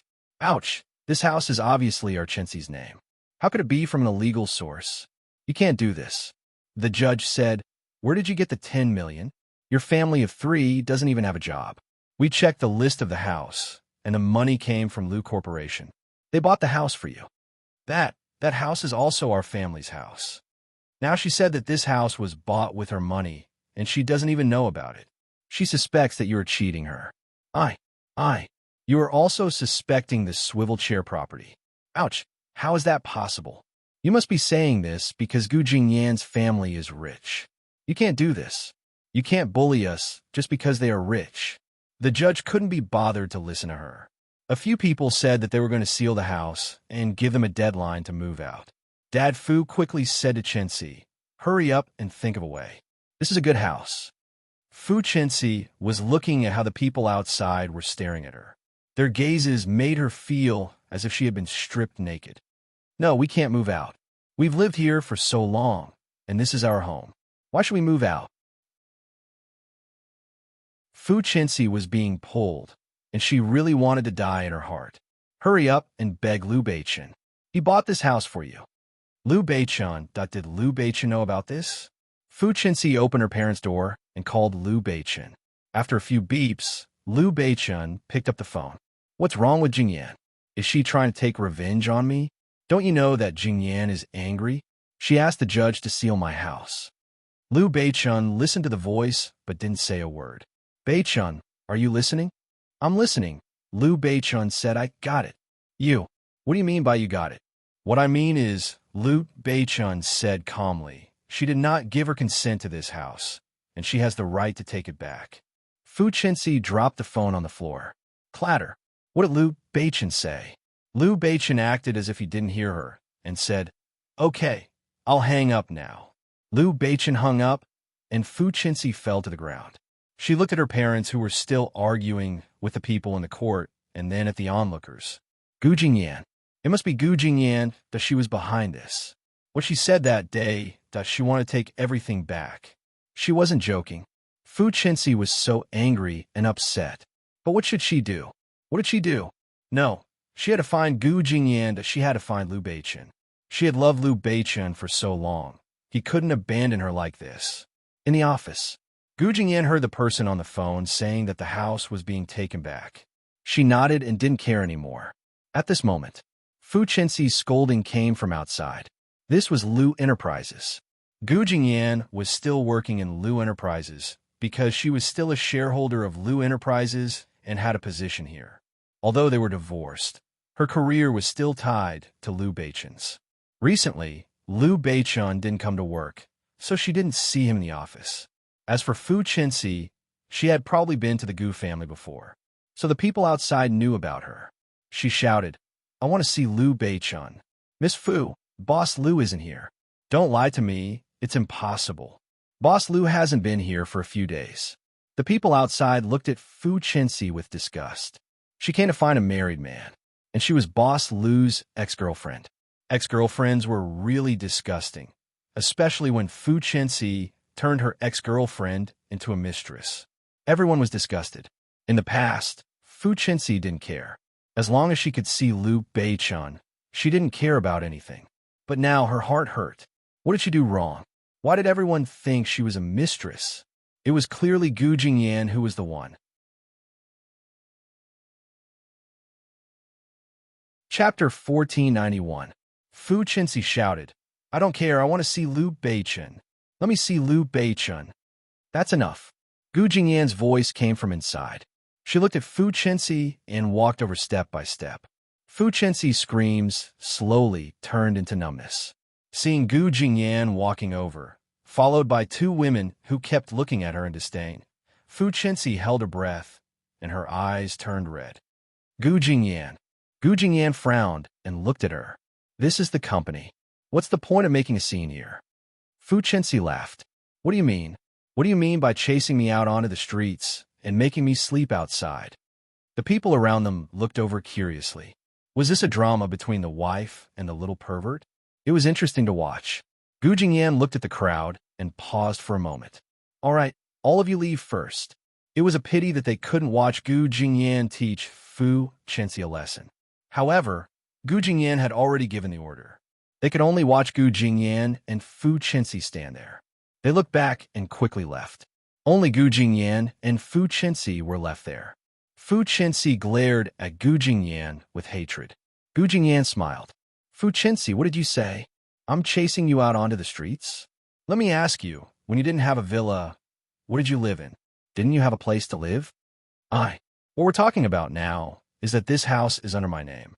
You have no right to control it. Why are you doing this? You just want to take revenge on me. You know that this house has nothing to do with you. Why are you doing this? Nothing to do with us? When Liu Beichun bought this house for you, we were still husband and wife. We were still together. So, the things he bought for you are also my money. Do you understand?" "Nonsense," Fu Qinxi said angrily. "Liu Beichun is rich." "Haha, so what? You think he can spend it on you? He has plenty of money, but it has nothing to do with you. That money belongs to us. The two of us work day and night together to accumulate it. No matter how much money we have, every penny is printed with our blood and sweat. Do you understand? What have you done? Do you think you could get a villa for free just because you shed a few tears? What do you think your tears are? Pearls?" These sarcastic words caused Fu Qinxi's face to immediately turn red. Fu Qinxi's eyes twitched. But, don't try to use such words to lecture me. You were in the wrong from the start. Gu Jingyan, you stole my boyfriend first. Even if this villa is just to compensate me, you shouldn't take it back." Gu Jingyan burst into laughter. "Stole your boyfriend? So, you want this villa as compensation? In your eyes, is your boyfriend only worth this little money? No, or should I say, is this how a boyfriend is used to you? To exchange it for money?" Fu Qinxi's expression changed a few times. She retreated and rubbed her hands uneasily. "No, that's not what I meant you. You're quibbling, you're eloquent, and you used to be a debater in the debate club. I definitely can't win against you. But what you're doing now is wrong. You don't have the right to take away my house. I want to see Liu Beichun. I know you must have used some dirty method to deceive him. That's why he agreed to let you take away my house. Otherwise, he wouldn't treat me like this." Gu Jingyan said, "Then I don't care. He really isn't here. If you really want to ask, go and ask him. Anyway, you won't believe what I say. You can leave now." Seeing that Gu Jingyan was about to go in after saying that, Fu Qinxi panicked again. If she left just like that, where's she going to find Liu Beichun? She had been looking for him for a long time, but still couldn't find him. "Gu Jingyan, don't go." Gu Jingyan turned around haughtily and said, "Qinxi, I advise you to understand that he doesn't love you as much as you think. Perhaps he doesn't love you at all. Perhaps his feelings for you are just the feelings he had for you in the past. It's not that he still loves you as much as you think. Do you understand? These words made Fu Chenxi completely panic. He didn't love her anymore? He didn't have feelings for her anymore? Impossible, impossible. Gu Jingyan was lying to her. Gu Jingyan said it on purpose. Fu Chenxi suddenly rushed towards Gu Jingyan. Gu Jingyan, it's all because of you. You've ruined everything for me. I will die with you. Seeing Fu Chenxi rushing over, Gu Jingyan pulled her back. Fu Chenxi immediately collapsed onto the table. She was in pain from the collision, but she couldn't catch Gu Jingyan. For a moment, she was in despair. She had forgotten how powerful Gu Jingyan was. When she was in high school, she could beat up a few men alone. She was in so much pain. Why did Gu Jingyan have to be so powerful that she couldn't even take revenge? Just then, she saw a pair of scissors on an office table. She immediately grabbed the scissors and turned around to stab Gu Jingyan. Liu Beichun was still at home, drinking and watching a movie. He had made up his mind not to answer the phone or go to work. He felt lost and sad, as if he couldn't think straight. He didn't know what was wrong with him. Why did he still have such emotions when he was already so old? But he couldn't control it. At this moment, the phone rang tirelessly. He picked up the phone and said irritably, "Stop calling me. Stop calling me. I'm busy. Liu Beichun, you're still at home. Gu Jingyan is in the hospital." What? Liu Beichun threw the things in his hands onto the floor. In the hospital, there were people coming and going. In the trauma department, the blood could be seen clearly on the floor. Liu Beichun came in, reeking of alcohol. Seeing the blood on the floor, he felt his vision go black. He held onto the wall and walked in. When he saw the nurse, he pulled her over and asked, "Where's Gu Jingyan?" The nurse was shocked. Looking at the drunk man, she said, You, what did you say? What are you doing here? This is a hospital. What are you doing here? Where's Gu Jingyan? Why is there blood everywhere? Did she lose so much blood? No. The nurse said, trembling, "There was a car accident outside today. There are many injured people here. What are you doing here?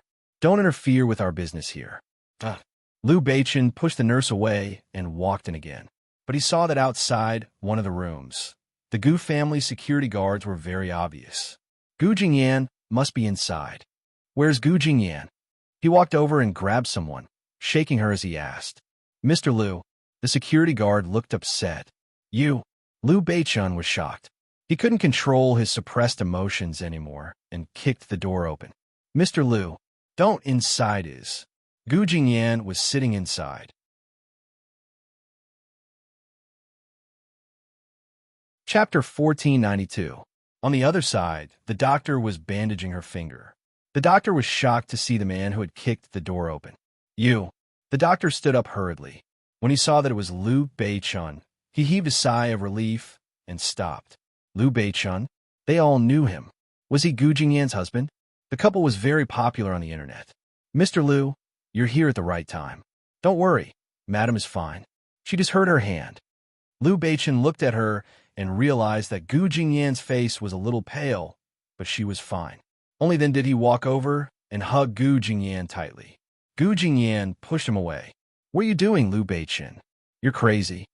Liu Beichun pushed her hand away. "Let me see what happened to you. How did you end up in the hospital?" Gu Jingyan paused and looked at his anxious face.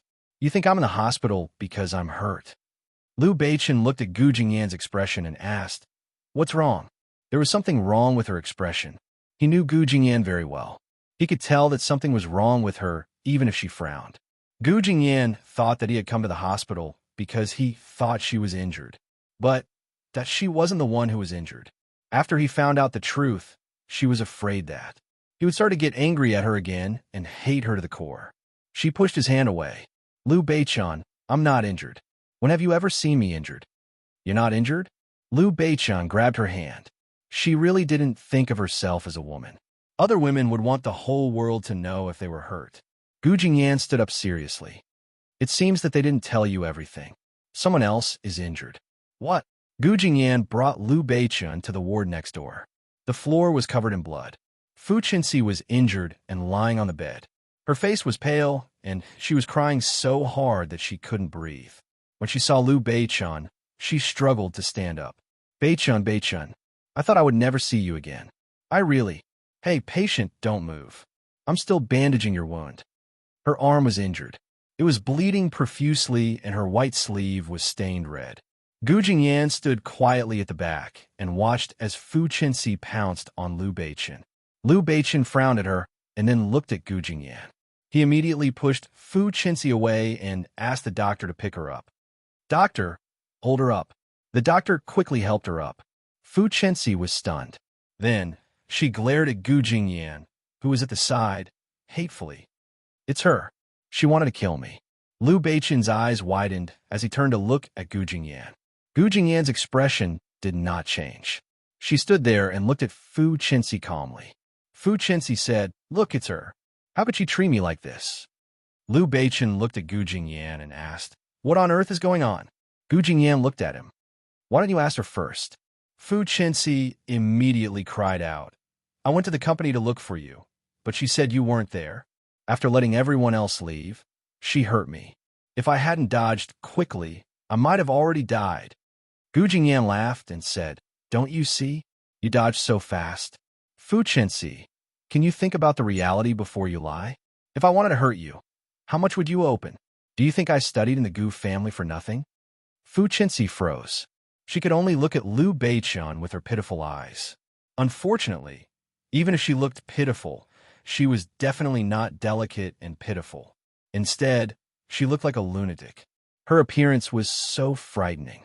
His body was covered in blood, his hair was messy, and his face was stained with blood and dirt. It was almost impossible to tell what it originally looked like. Fu Qinxi looked at Gu Jingyan and then at Fu Qinxi. Gu Jingyan had an indifferent look on her face. Liu Beichun took a deep breath, turned around, and walked up to Fu Qinxi. Fu Qinxi's eyes lit up. Beichun, it really hurts. Liu Beichun stared at her and said, All right, Qinxi, Jing Yin is right. Don't you know what Jing Yin is capable of?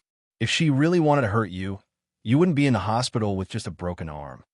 The expression on Fu Qinxi's face froze. What? What do you mean? She looked at Liu Beichun in disbelief. Liu Beichun took a deep breath and said, Qinxi, what I mean is that you should stop looking for Jing Yin. It's not right for you to cause trouble in the company. This is between you and me. Don't drag Jing Yin into it. She shouldn't be paying for our problems. She shouldn't waste her time dealing with us. She's already very busy and has many things to do. Don't disturb her, okay? This time, Fu Qinxi understood what he meant. However, his heart was already half dead. She looked at Liu Beichun in a daze and shook her head. She wanted to laugh and cry at the same time. In the end, she bit her lower lip and threw herself at Gu Jingyan. Gu Jingyan, I'm going to die with you. Gu Jingyan would never have thought that Fu Qinxi would also go crazy here. She quickly tried to block her, but before she could reach out, she felt Liu Beichun hugging Gu Jingyan and leaning back. Fu Qinxi's hands were full. She grabbed the glass bottle that was lying on the side and threw it at Liu Beichun. Liu Beichun blocked her with one hand. The glass bottle exploded in his hand. Liu Beichun shook it and got rid of the broken pieces. Fu Qinxi was shocked. She had never intended to hit Liu Beichun. However, on second thought, he saw Gu Jingyan grabbing Liu Beichun. Don't move, the glass is inside. Gu Jingyan held his hand and lowered her head to hold it. She quickly took a pair of forceps and carefully removed it from his hand. Liu Beichun frowned and gritted his teeth in pain, but he still lifted his head and looked at Fu Qinxi. Fu Qinxi's teeth were chattering. She didn't know what to say. I really didn't want it. But you. Fu Qinxi looked at Liu Beichun with tears streaming down her face. You actually blocked it for her. Why? Why did you block it for her? Gu Jingyan said, That's enough. What else do you want? I've already spared you once. I didn't call the police, and I didn't ask anyone to throw you out, but don't push your luck. Fu Qinxi looked at Gu Jingyan with a cold smile. Call the police then. Do you think I'm afraid of you? Anyway, you're the fourth daughter of the Gu family. You're rich. You can kill me and take everything away from me. This isn't the first time you've done this. That's enough, Fu Qinxi. Liu Beichun pushed Fu Chenxi away. He had had enough. He had forgiven her several times. He wanted to say that he had let her down, but she was going overboard. Fu Chenxi, if you have any problems, come at me. That's right, I let you down back then. I like Gu Jingyan, and I fell in love with her first. It has nothing to do with her. But I've already made it clear to you. After what happened, I told you that you chose to leave, and I respected you. Now, not only are you pestering me, but you're also doing this to Jingyan. I'm the one who betrayed you, not her. What do you want?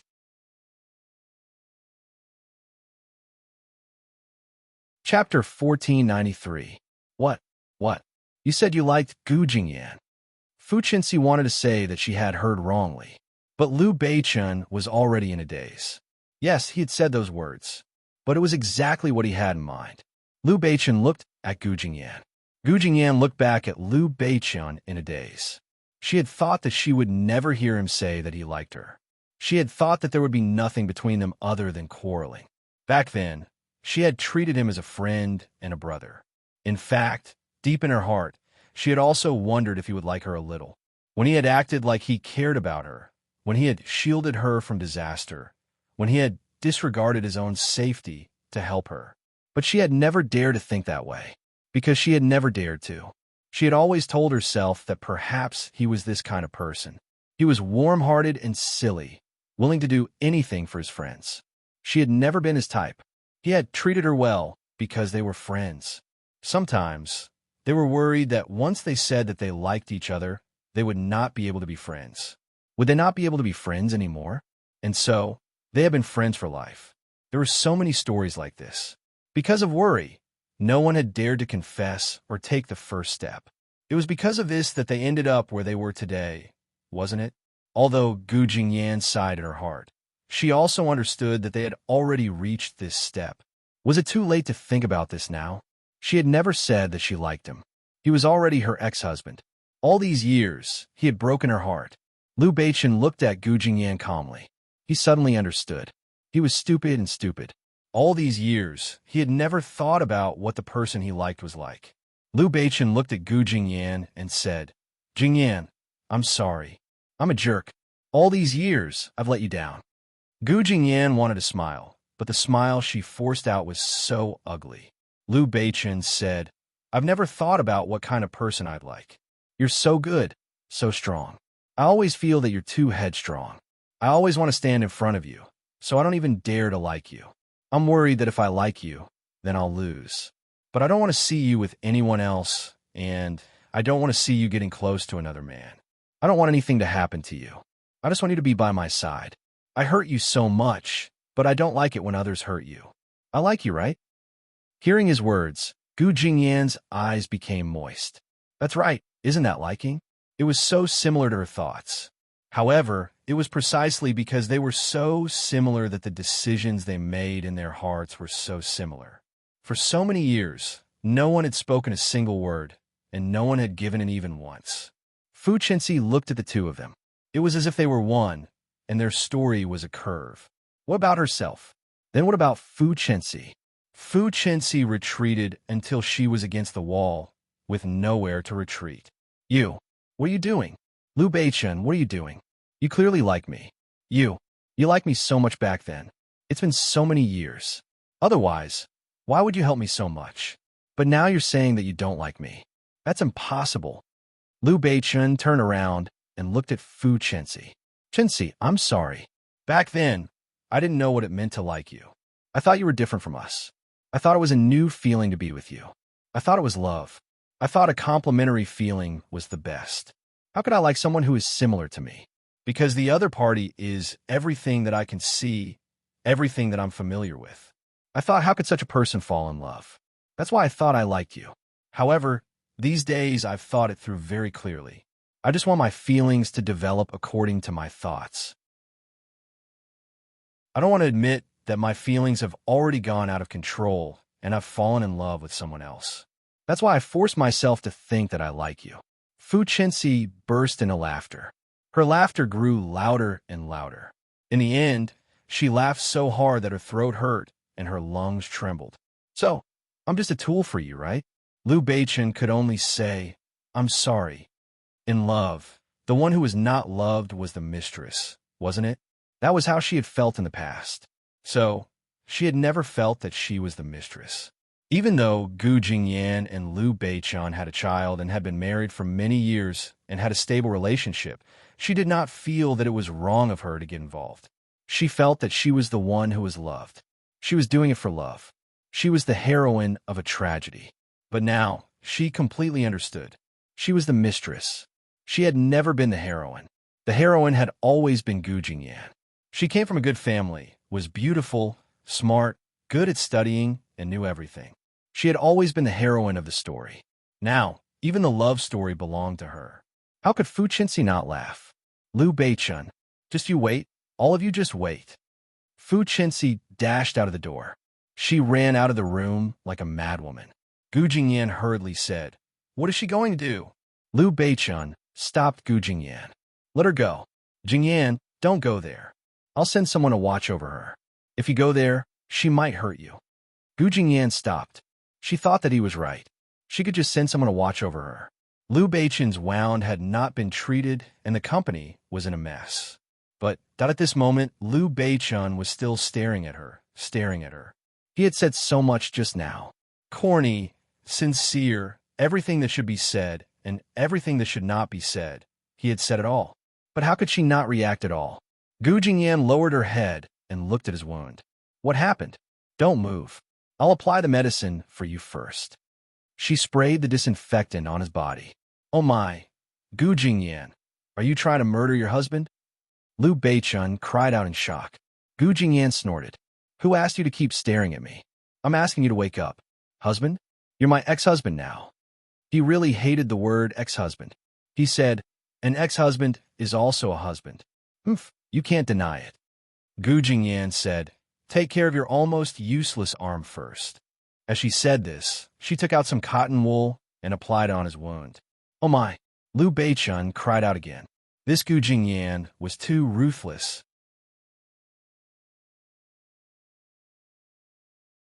Chapter 1494. Gu Jingyan wanted to laugh when she saw him like this, but she held it in. The doctor had already rushed over. Gu Jingyan said, "All right, since the doctor is here, let him do it."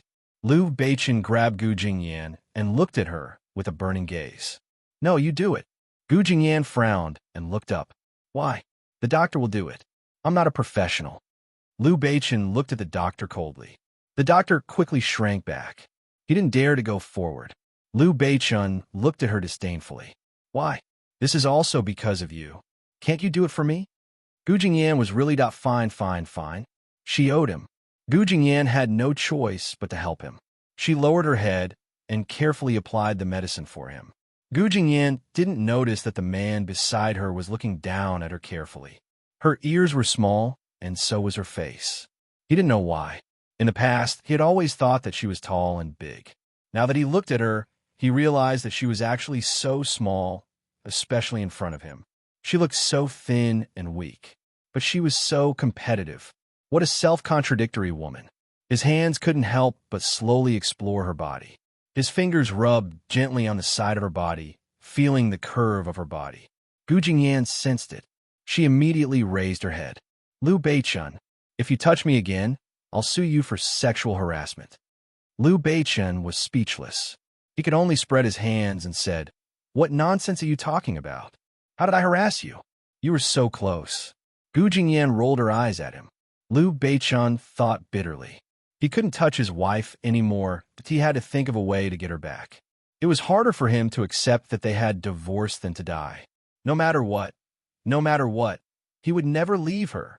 Meanwhile, Mu Firen was sitting in her hotel room, reading the script and trying to get a feel for it. Just then, there was a knock on the door. Mu Firen went to open the door and saw Black Hawk coming in with supper. She said, "What are you doing?" Black Hawk said, "I bought it for you. Come and eat." Mu Firen looked at him helplessly. This man really, sometimes was more clingy than anyone else. After coming in, the two of them sat at the table and ate together.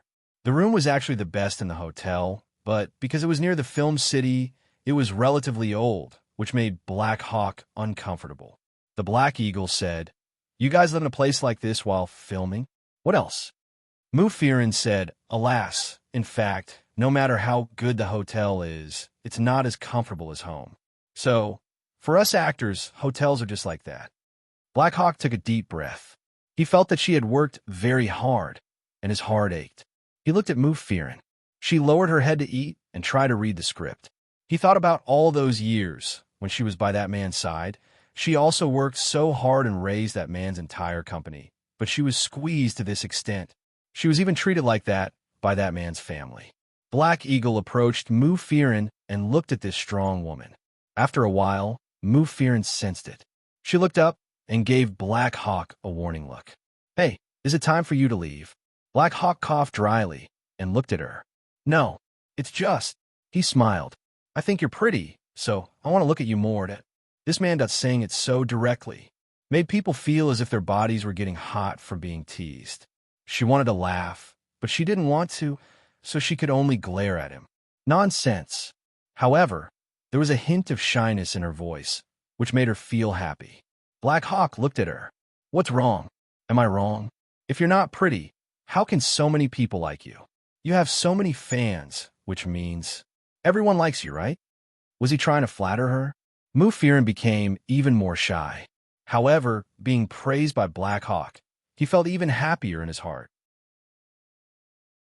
She always felt that her achievements were probably nothing in the eyes of people like Black Hawk. Mufirin said, all right, stop teasing me. I have to get up early for filming tomorrow, so I'm going to bed early. Black Hawk looked at the time. It was indeed a little late, so he stood up and said, I'll leave first. However, he took one last look at her. He immediately planted a kiss on the side of her face. Mufirin felt her cheeks wet. She wanted to cry out, but Black Hawk had already walked out. Really, she blushed even more. Black Hawk closed the door behind him. He could feel her feminine look inside, and he could also feel her blushing just now. He seemed to understand what Yin was talking about. Although they were always together, it wasn't enough. He was always worried that she would be traumatized, so he didn't dare to get close to her. Now that he understood this, it was as if a new door had been opened. He smiled and walked forward. At this moment, coincidentally, he saw a group of drunk people returning from outside. They were shocked to see Black Hawk in the corridor. Wow, Black Hawk, why are you here so late? Did he just go to Sister Firen's room? Hee, don't they stay together? Sister Firen is such a dedicated person. She won't stay for one night. They were talking in a low voice, but they didn't dare to let Black Hawk hear them. Zhou Tong was among them. Her eyes lit up when she saw Black Hawk, but when she heard the discussion, she bit her lower lip lightly.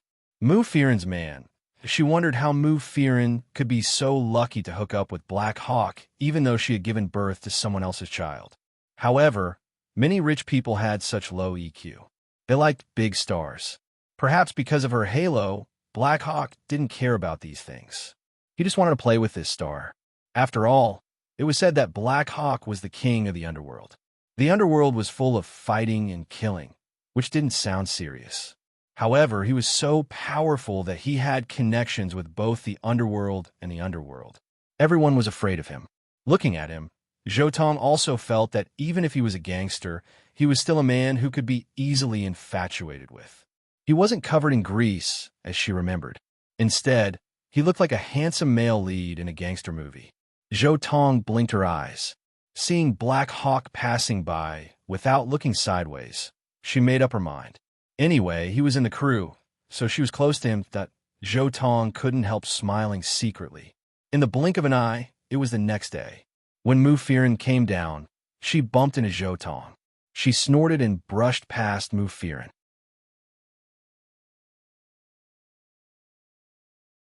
Chapter 1495. Her assistant said angrily, Hey, what is she doing? Why didn't she say anything when she bumped into her?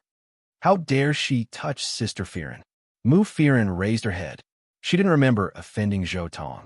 But after staying in the entertainment circle for a long time, she understood that some people wouldn't stab you in the back just because you said you didn't offend them. Sometimes your existence was a threat to them. Zhou Tong seemed to have heard something and turned around. Sister Firen, I'm sorry. I was careless. Mufirin looked at her with a faint smile. Really? It's okay. I often meet careless people, and I'm used to it. Mu Firen patted the place where she bumped into and walked over. Zhou Tong's face darkened, as if he had swallowed a fly. Humph, don't pretend to be a big shot. Let's see how long you can stay popular. Mu Firen will be popular for a long time. Haiying watched them from behind, sitting in his chair and staring at Mu Firen unhurriedly. Everyone felt uncomfortable being stared at by Haiying. However, some girls were so infatuated with him. Look, he has been sitting there waiting for Mu Firen. Sister Firen is so lucky to meet such a man who treats her so well. It's so warm. He's here to accompany her. Mu Firen felt annoyed by his stare, let alone the others. She was also curious. Just because he was Haiying, the director didn't care whether he was a member of the crew or not, and just let him sit there and affect the filming. Mu Firen looked back at Haiying and walked over. Don't you have anything else to do?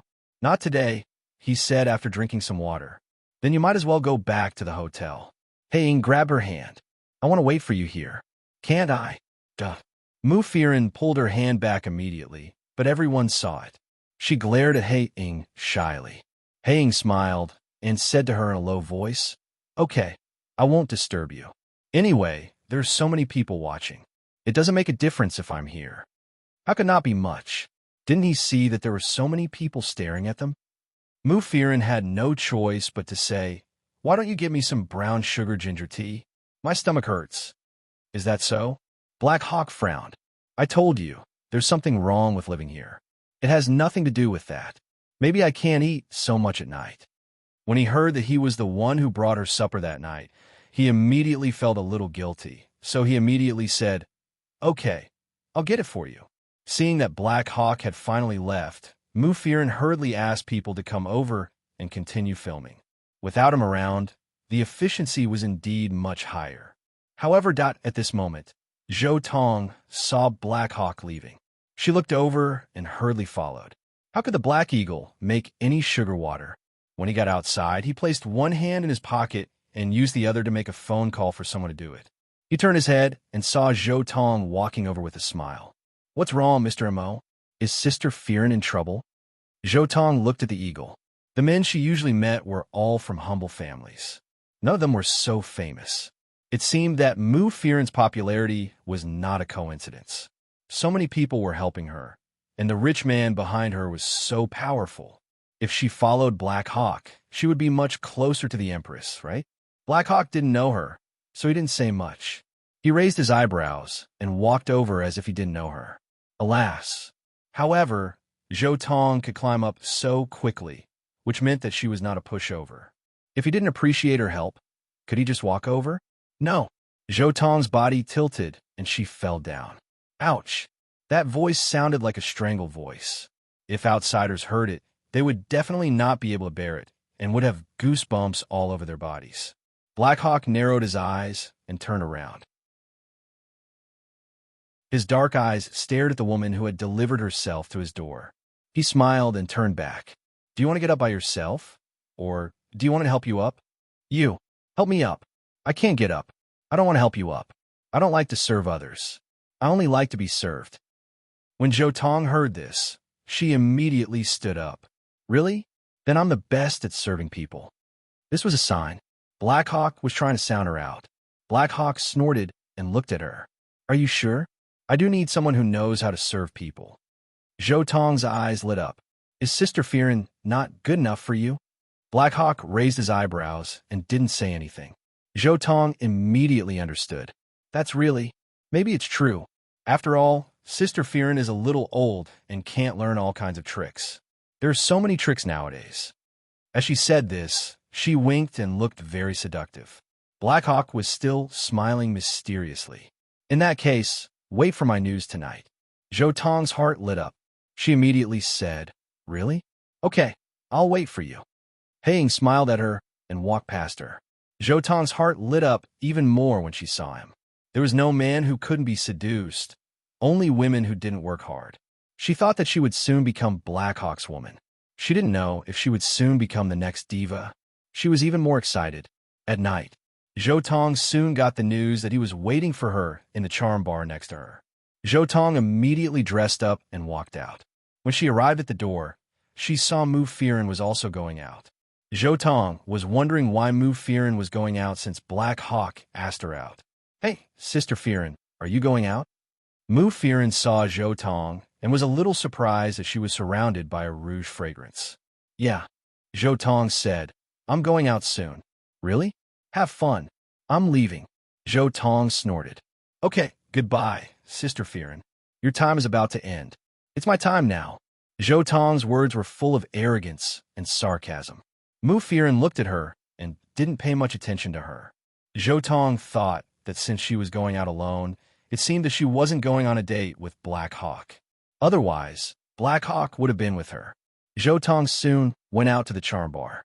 She looked around but didn't find Black Hawk.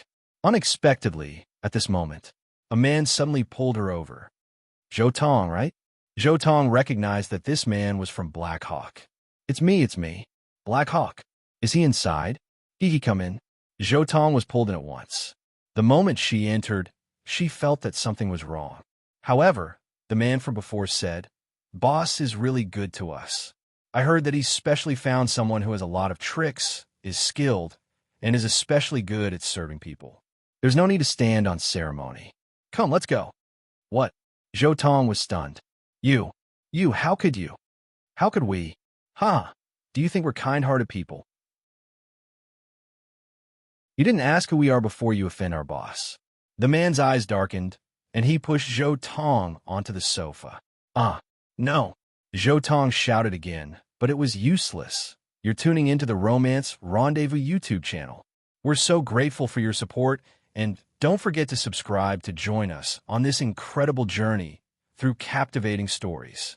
Your generosity through donations truly makes a world of difference, as it's the primary source of revenue that allows me to expand and enhance this channel for you. Thank you from the bottom of my heart for being a part of this adventure.